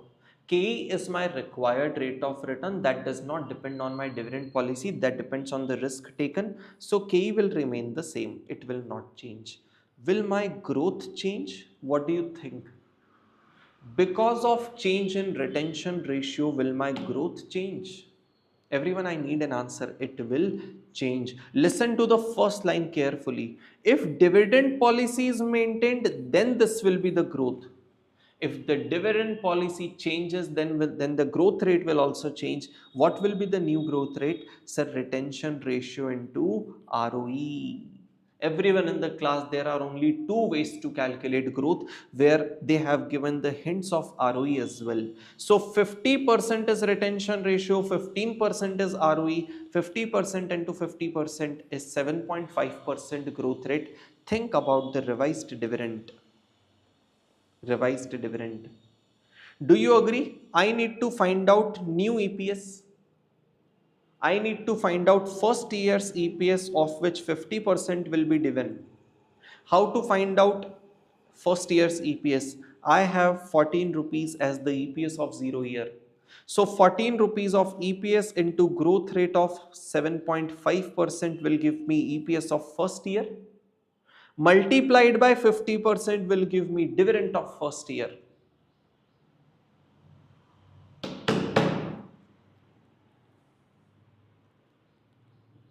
Yes, no. Sahil, what are you saying? Yes, sir, that example in notes I remembered. Which example? Okay, okay. Example of growth. Great. Chaliye, let us proceed to solve this question ahead. Please remember, you cannot make this mistake. What mistake? See. In your notebook, write it down. Don't do. What do you have to not do? Listen to this. What do you have to not do? Listen to this. Some people might consider D0 as 8.2. So don't take 8.2 into 1.075 as the new growth. Don't do this. Because you are saying that this was my latest dividend. To the latest dividend, if I add a growth of 7.5%, this was my D0, I will get D1 as this. Please. You need to understand something. Because you don't realize the depth with which concepts are applied in the question. You have to recollect the concepts which were learned. Can anyone in the class tell me why can't I do this? I don't like to teach the correct things. In fact, I like to teach why is something incorrect. And that is when a student evolves. Why is this incorrect? You need to tell me that. Everyone in the class, why can't you do this? I know you will make a mistake. I have taught you this concept. Sir, if it is D0, why can't I simply add my growth to dividend? Oh ho. Sahil, this is ultimate, this is brilliant. All the students who have literally thought, sir, why can't I find D1 from this? Because my payout ratio has changed. Brilliant people in the class. If the payout ratio changes, where is that? Oh, beautiful. Your earnings will grow by 7.5%, agreed. Why do I assume that even dividends will grow by 7.5% if the payout ratio is changing? Can it grow? It cannot. Payout ratio has changed. Earnings growth is needed to be calculated, of which revised 50% is needed to be calculated. Let us proceed. Sir, 14 is my earnings. My earnings, one second, 14 is my EPS. Earnings will grow by 7.5%. You will get even. And from that even, you have to apply 50% payout ratio to find out D1. You cannot directly find out D1. This is the clarity of concepts. This is the application of concepts. So please write it down. Don't do this because payout ratio is changing.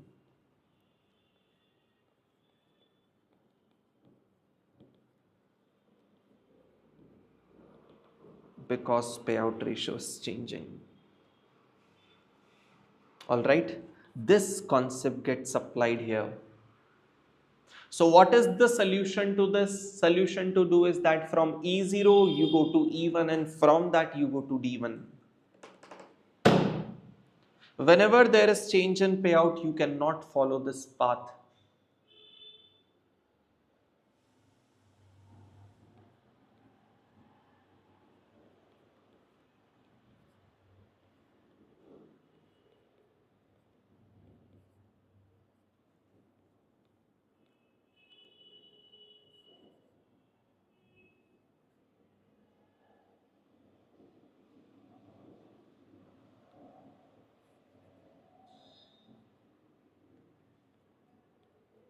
You can't do this. But yes, you can do this.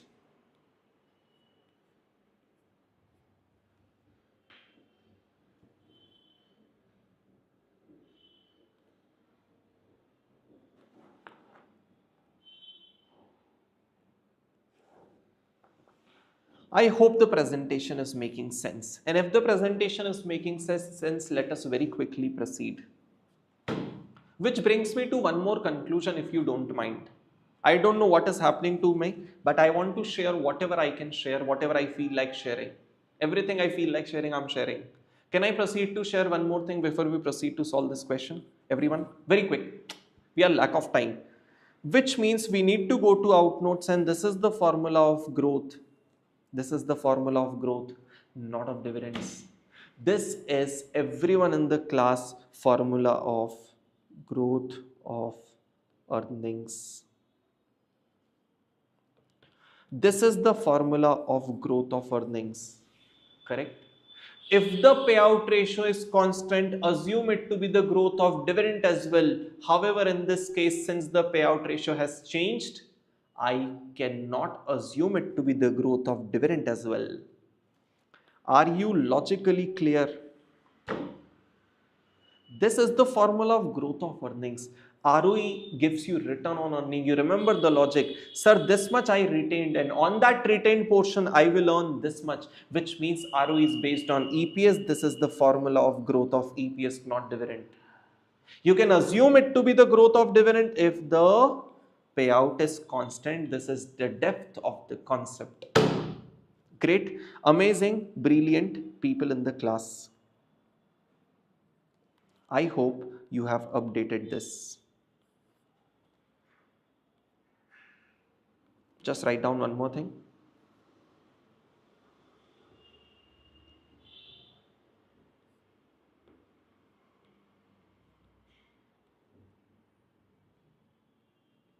Just 1 second.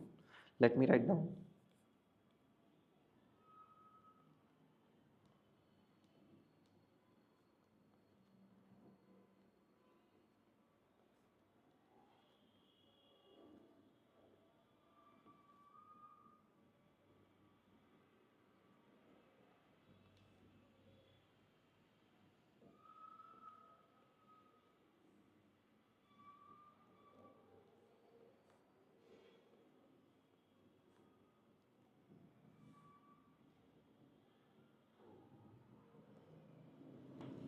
Beauty. Beauty. Which means I don't want to leave you in any question untouched with the depth of this learning.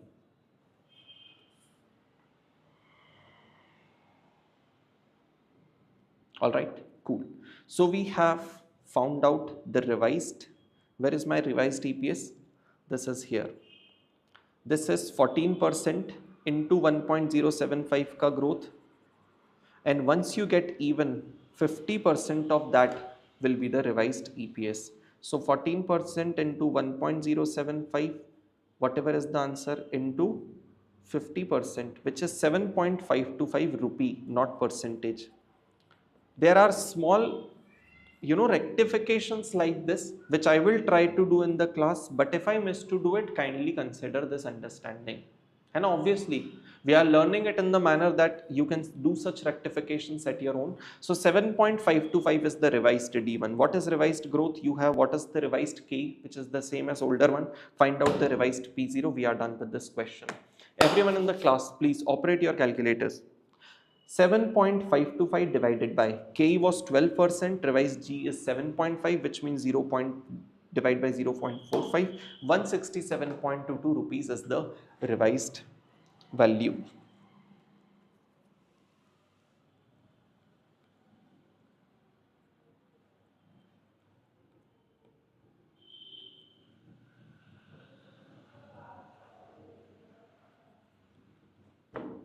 Done?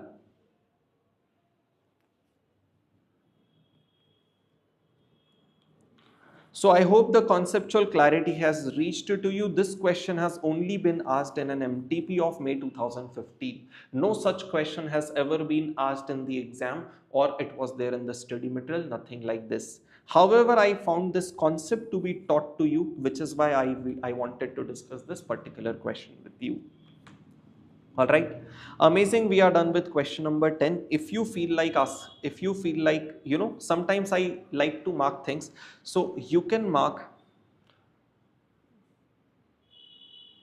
that this particular concept is of use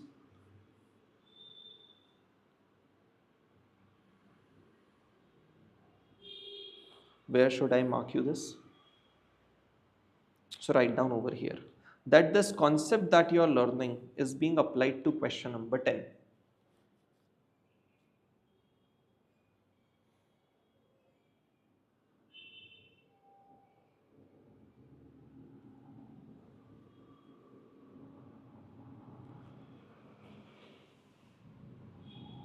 All right, fine. So we are all set. We have spent sufficient time to apply the concept we learned over there. Question number 10 is done. Question number 11, an extremely easy question. You will have to do it at your own.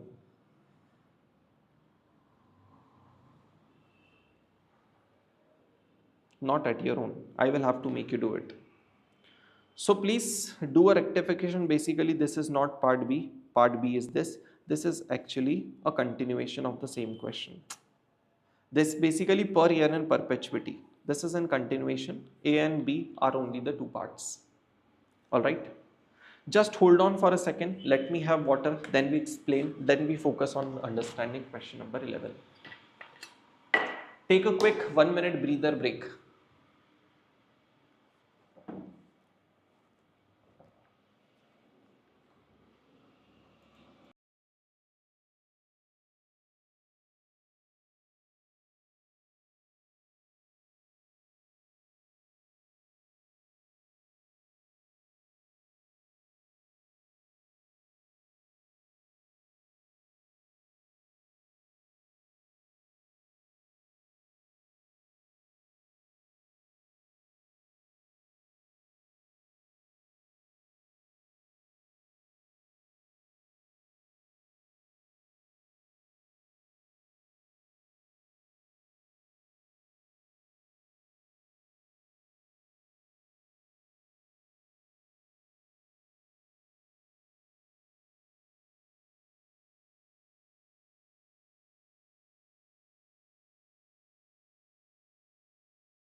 Shall we proceed, everyone?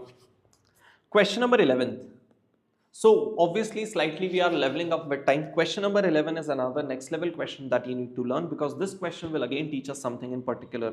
I am marking it to be the classwork question. Let's proceed for question. Sir, in December 2011, all right, AB company share was sold for rupees 146 per share. Okay. The share of the company was being sold for rupees 140 per share. All right, fine. A long term earning growth is 7.5 is anticipated. So we have price of the share already given, we have a long-term growth rate already given. Company expected to pay a dividend. D1 is given as 3.36. All right, so we have P0, we have D1, we have G. What is the rate of return an investor can expect to earn on earning, assuming dividend are expected to grow along with earning at a rate of 7.5 per annum per perpetuity? Listen to this. Long-term earning growth rate was 7.5, right? And in the question, they are saying that dividend will also grow at the rate of 7.5, right? Because they want us to calculate the return an investor can expect to earn. Sir, they are asking for expected rate of return, not required rate of return. Oh my God, what are you saying? They are, one second, there's some background noise disturbance, wait.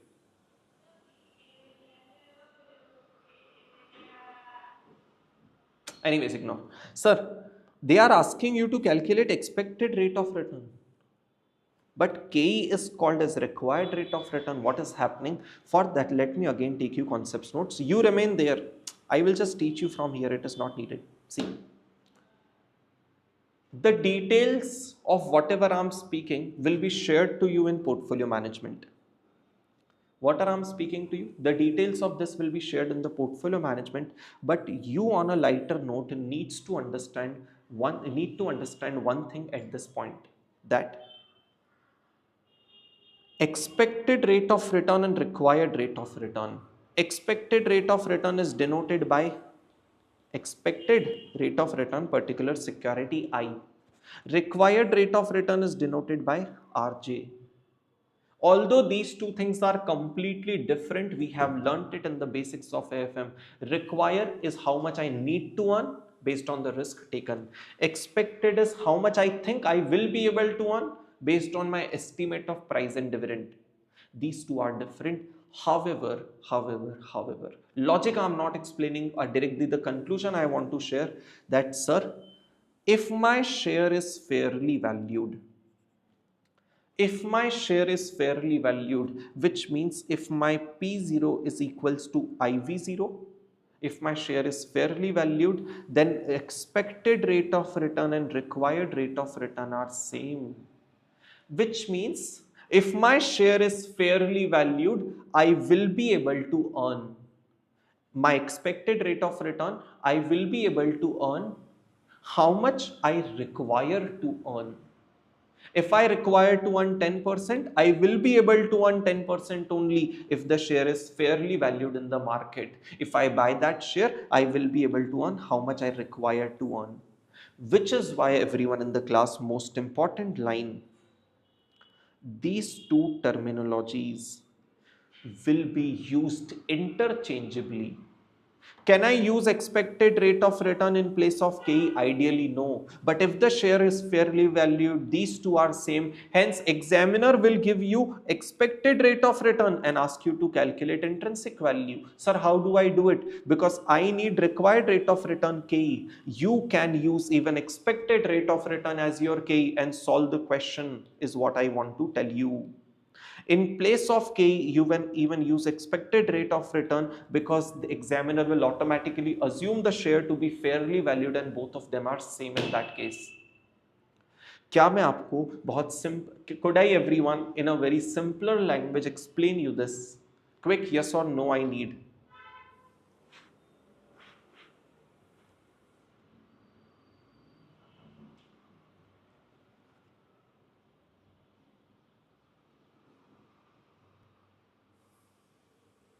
People, right? Now, 1 second, people, I need to look at Sahil. I'll look at your query after a few minutes. Let me complete this.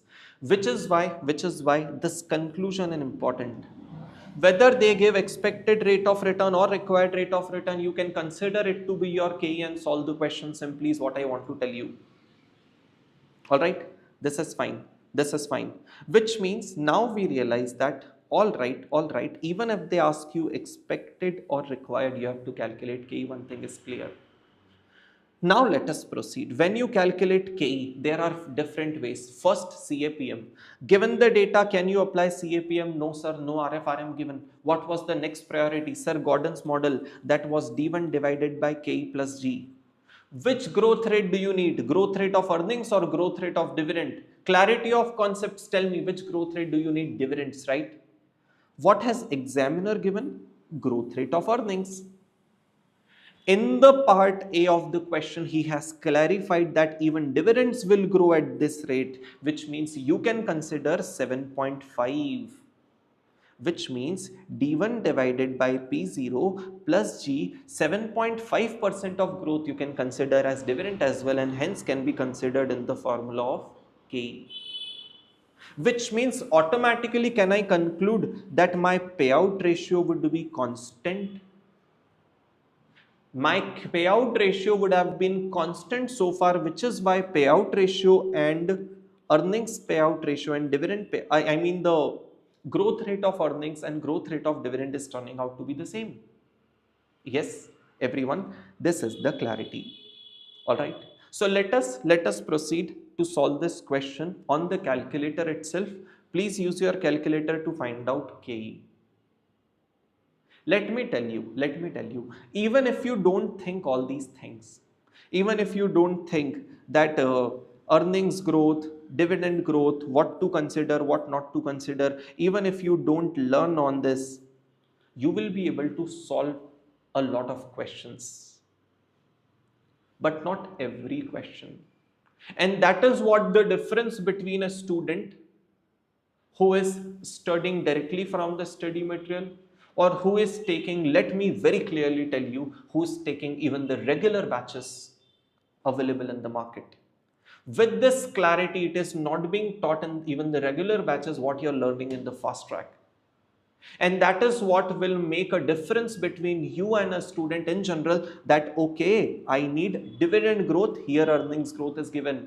Let us over here institute has explained that it is dividend growth. Even if they don't explain, I will assume, but it's not getting assumed out of ignorance. I am intentionally assuming it using my knowledge that okay, I need dividend growth and I can assume it.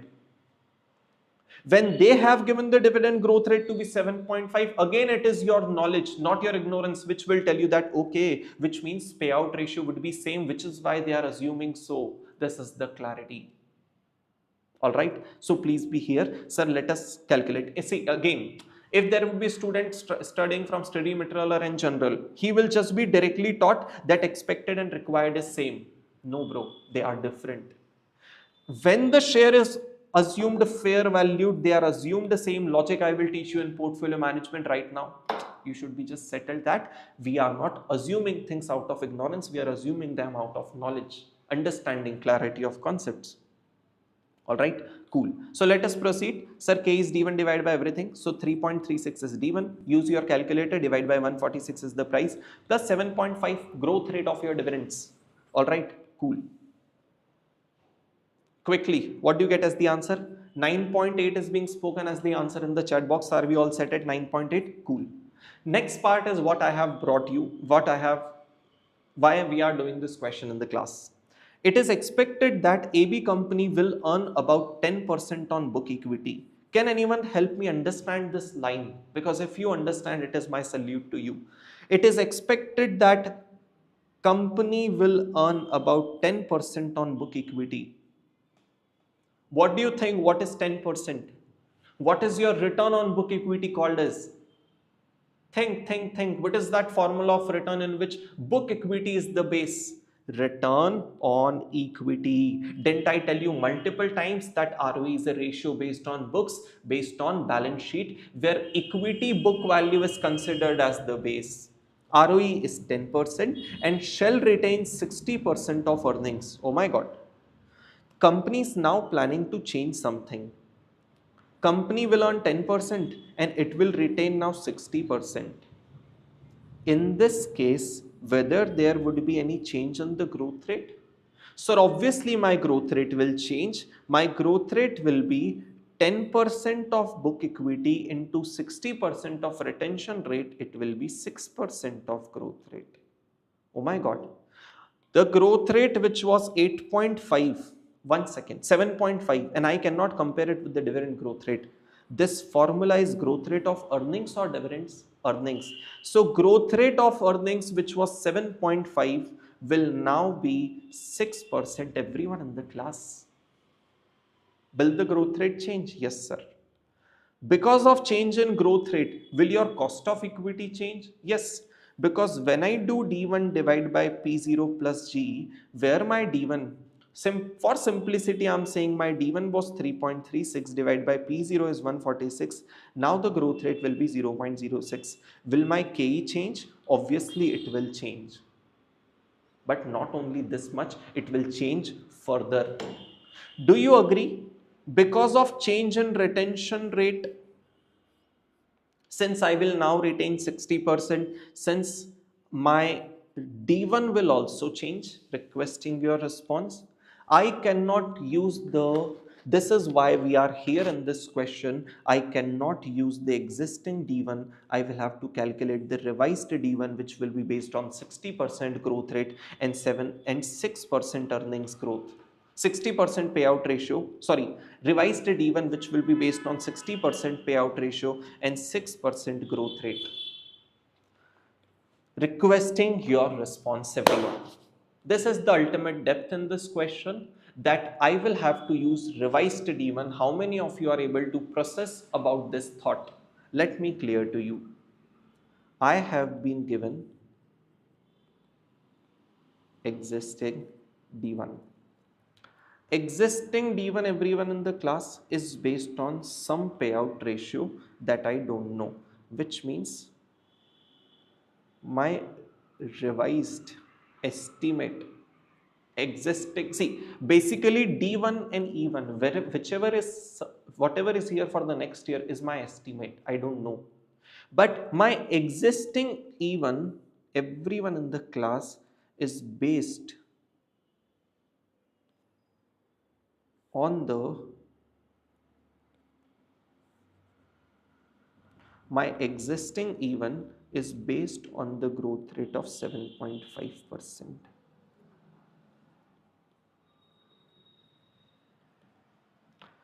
Now a situation is changing where my growth rate rather than 7.5 will be 6%, and whatever becomes the revised even of that, 40% will be payout, because 60% is retained, 40% will be payout, and that will be revised D1. I cannot simply add the growth of dividend growth and the dividends.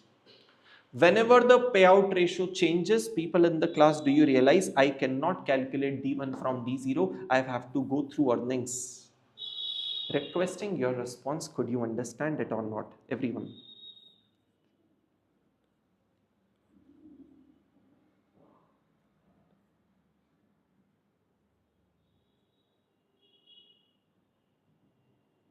Cool.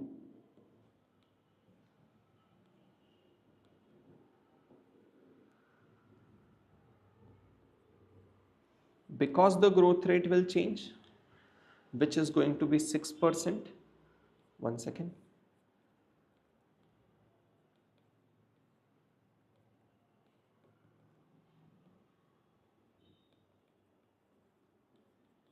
See, E0 never changes. We have earned it. This has happened. This is history. It cannot be changed. It is past. What I can change is my future. So in future, I was expecting I will earn even. That was based on 7.5% growth rate and a particular payout ratio based on which this existing dividend of 3.36 was being calculated. But because of certain things being changing, my growth rate will change to 6%, and even my payout ratio, everyone in the class, will change to 1 minus 60%, 40%. Chalo. Let us simply say 40% will give me revised D1.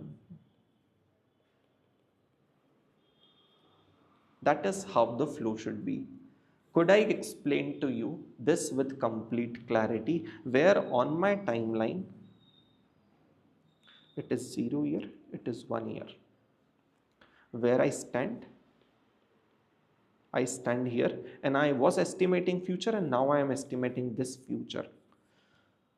So when I go to calculate KE, it is D1 divided by P0 plus G. Point is G is 6%, which has changed, but even my D1 will change is the point. How do you calculate this D1? Let us understand. So do I have this D1, 3.36 rupees? Yes. Which means can I back calculate somehow what would be my existing E1? Because if I get existing E1, I will eliminate from that 7.5% growth and I will add 6% growth to find out revised even, and I will find out 40% of that as revised even. All I need now is existing even. That what would have been the even, present even now. Let's guess, let's guess. What do I need here? From D1, if you want to find out even, what do I need? I need payout ratio.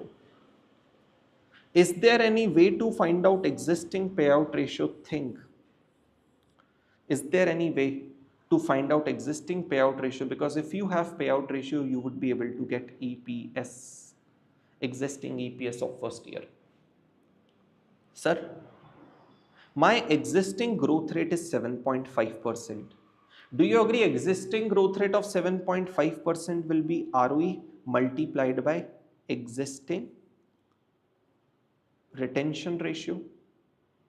So listen to this carefully. Listen to this carefully. Sir, my existing growth rate is 7.5. So if I know that growth rate of 7.5 is actually equal to ROE into retention ratio. If my ROE is 10%, then can you back calculate the retention ratio? Obviously, 7.5% divided by 10% give you 75% of retention ratio.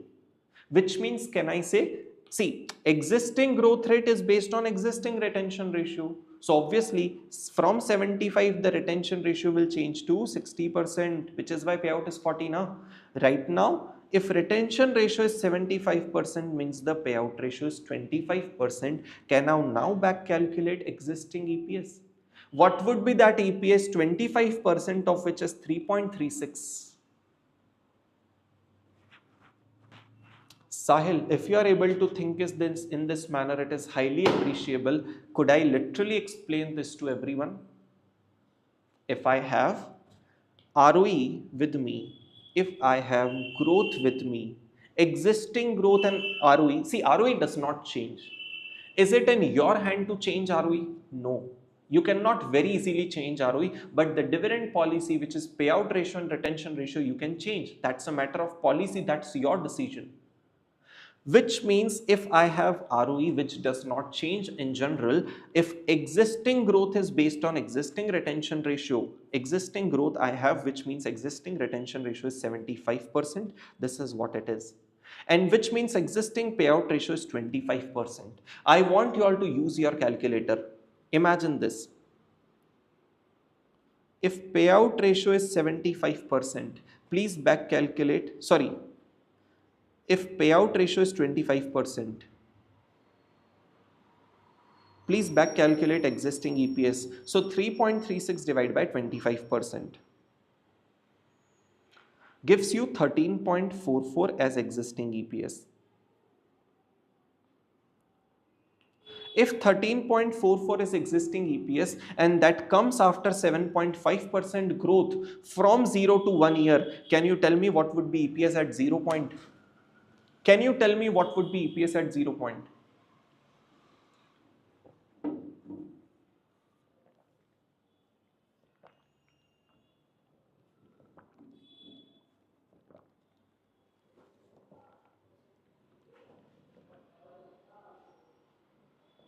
Those who are thinking it is 30.44 minus 7.5%, they are thinking it absolutely incorrect. It is not a growth of 7.5% to be deducted from this. It was a growth of 7.5% which was to be added on this. Which means, let me tell you, EPS 0 will be 13.44 divided by 1.075. Everyone in the class, do you agree that EPS 0 into 1.075 was equals to EPS 1? So if you have EPS 1 of 13.44, EPS 0 will be 13.44 divided by 1.05 number. All right. So 13.44 divided by 1.075 gives me 12.50. And once you get your existing EPS, now the life is sorted.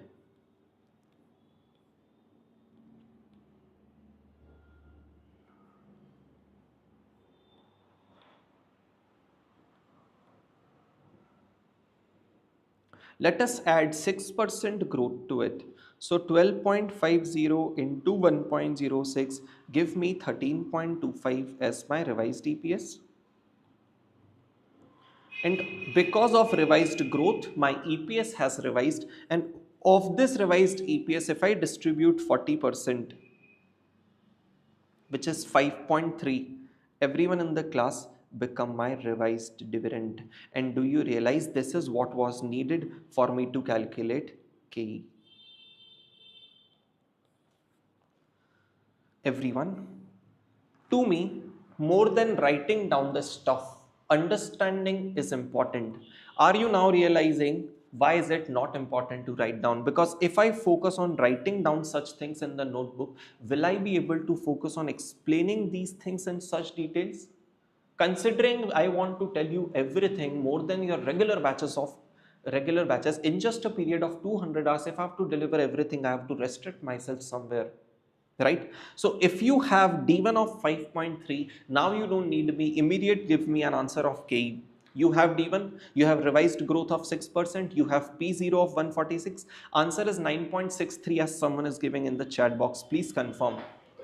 I hope live people, recorded people, we are all set with this. Question number 11th. Complete clarity, complete comfort. Sahil, can we proceed? Rest of the people in the class.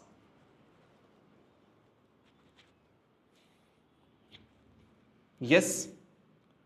Are your brains working or are you people exhausted? I think we have leveled up in today's class. The first two classes were quite easy. You must be wondering it's like CA Inter.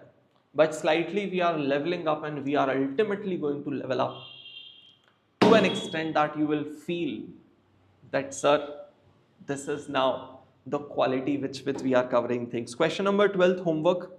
Easy question. Even 13th question is your homework. Even 13th question is your homework. The point you need to understand in question number 13th, I will share it now.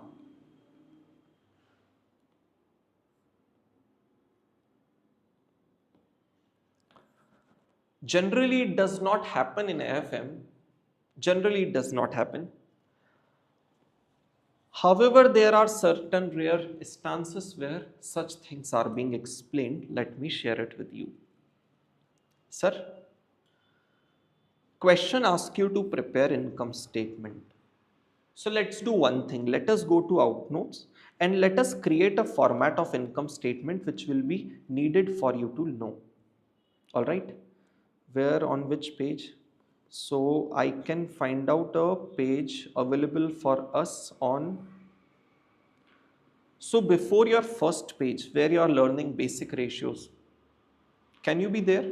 Before that page you will find a blank page. Let us prepare a format of income statement over here.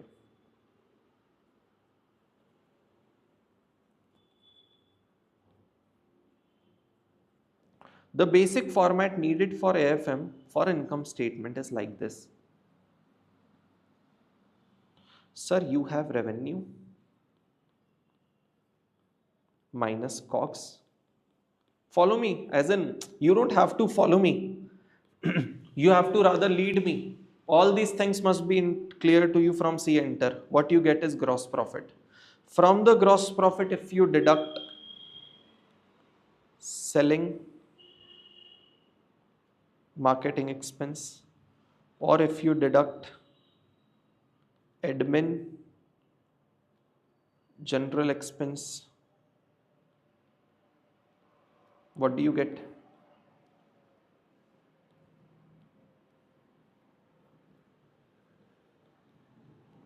If I deduct this and this,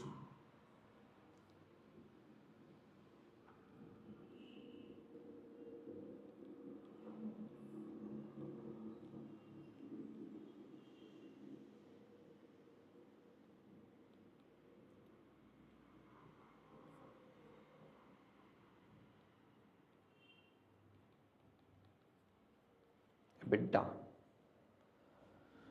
People in the class, do you know what is EBITDA? Earnings before interest, tax. EBIT you already know, EBIT, EBIT, earnings before interest, tax. Depreciation and amortization, which means if you from your profit do not deduct even depreciation and amortization, the profit you get is called as EBITDA. Which means let us from this topic deduct depreciation or amortization, and when I do so, what I get is called as EBIT, which is also called as operating profit. Everyone in the class, what is EBIT also called as? Operating profit. From this operating profit, from this EBIT, the next thing obviously you deduct is interest, which means what you get is profit before tax, also called as earnings before tax. Obviously from this, if you deduct tax,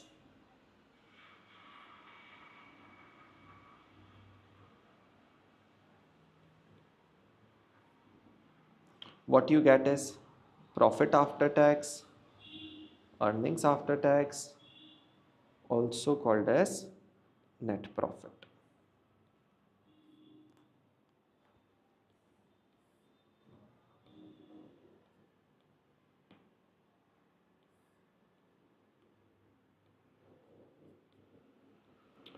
Which means examiner can give us different kinds of profit terminologies that we should know.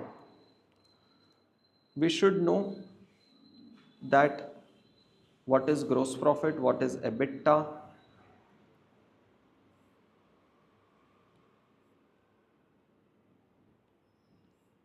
hold on.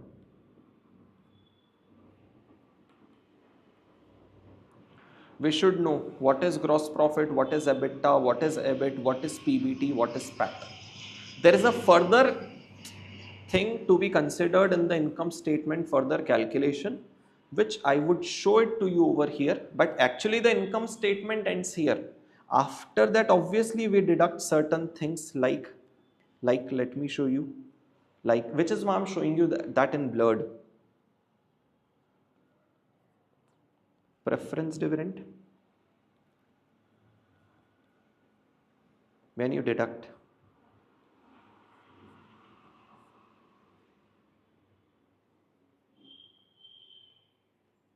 what do you get? EAS.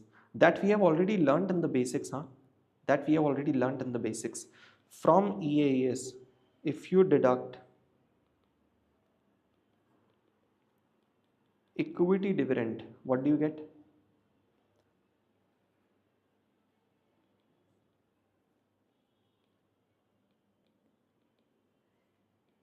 Retained earnings. One second.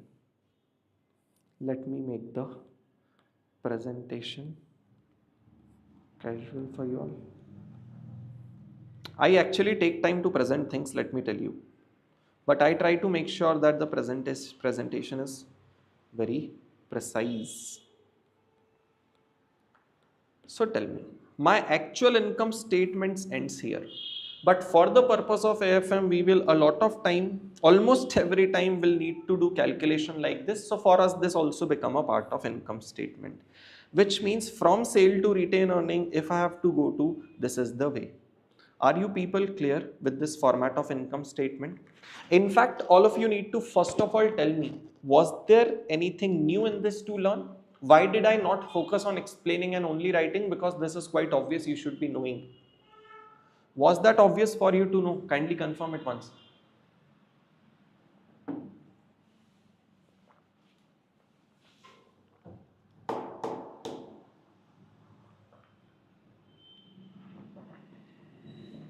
Yes, all right. Of which, if you realize, this much part we have already done. The very first thing in the basics we read was EPS, which was simply this thing, right? So this we have done, still we are now further clear. Let me now further tell you a few things. Sir, COGS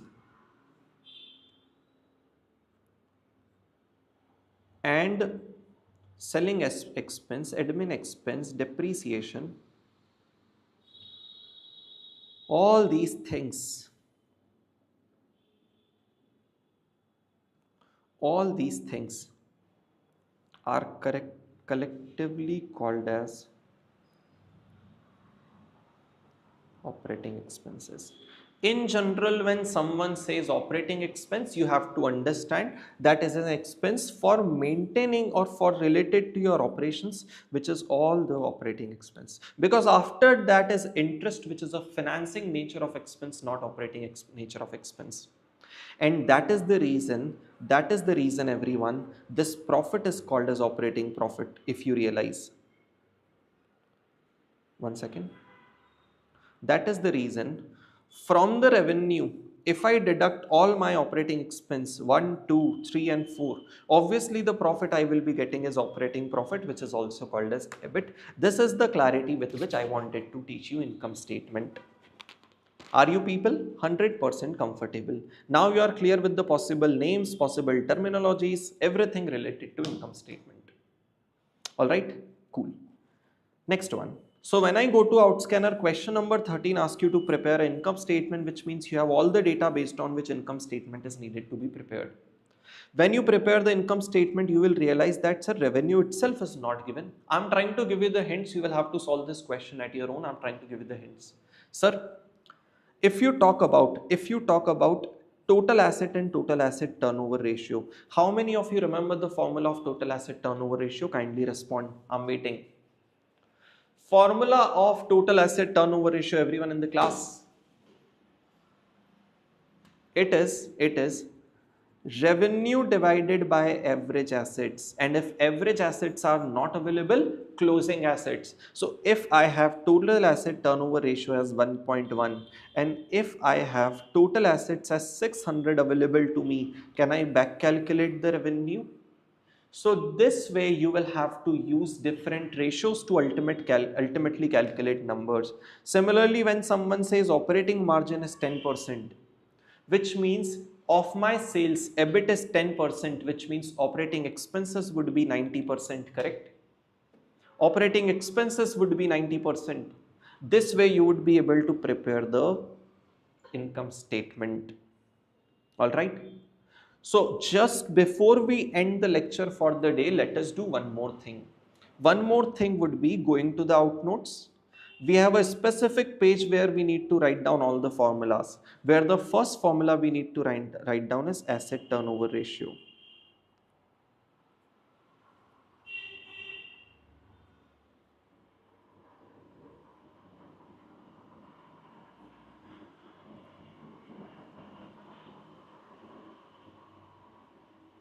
Revenue divided by average asset. Basic, simple. Second formula, don't write it down here because I know a specific formula that will come here. On the next page,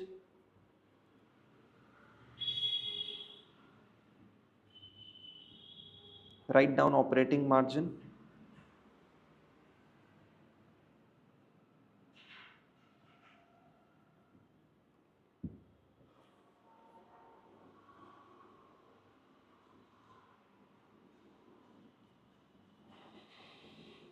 In fact, let me use the word sales because revenue word is actually not being used in AFM in general. All right. So sales divided by average asset and operating margin divided by sales. Abhi gross profit margin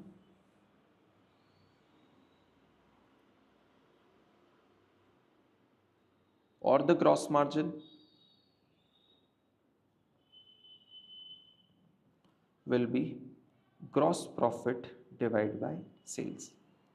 So as we do further question and as we find technical formulas, I'm on page number 8 of the outnotes, people in the class. As we come across more formulas, we will continue to write them down over here. All right. Assuming you are done, quick. Assuming you are done, I want to take you again back to the income statement where along with revenue, I want you all to write down the sales as well over here, which is fine, easy, basic thing. So when you have this, obviously you should be able to solve this question, in which last thing I want to tell you is effective interest rate. In the subject of FR, now you all know what is the concept of effective interest rate, right? Which means the actual interest rate are not considered for the purpose of income statement. Rather, on that amount, whatever is the effective rate of interest is taken as an expense to income statement, profit and loss. So my total amount of debt is 175, of which these are not considered expense, rather 8% is considered expense to find out the interest, which is to be deducted from EBIT. When you solve this question, you will automatically understand what this is about. So I think we have done sufficient amount of noting to be done for this question. Question number 15 is an ambiguous question. We will figure out what to do for this question in the next class. Everyone, are we done for the day? Are we set with whatever learnings we have?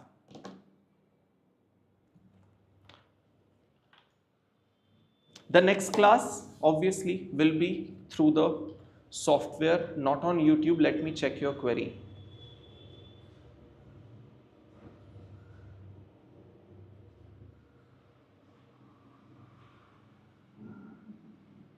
Okay, Sahil, don't worry at all. I will ask team to share the things, all right?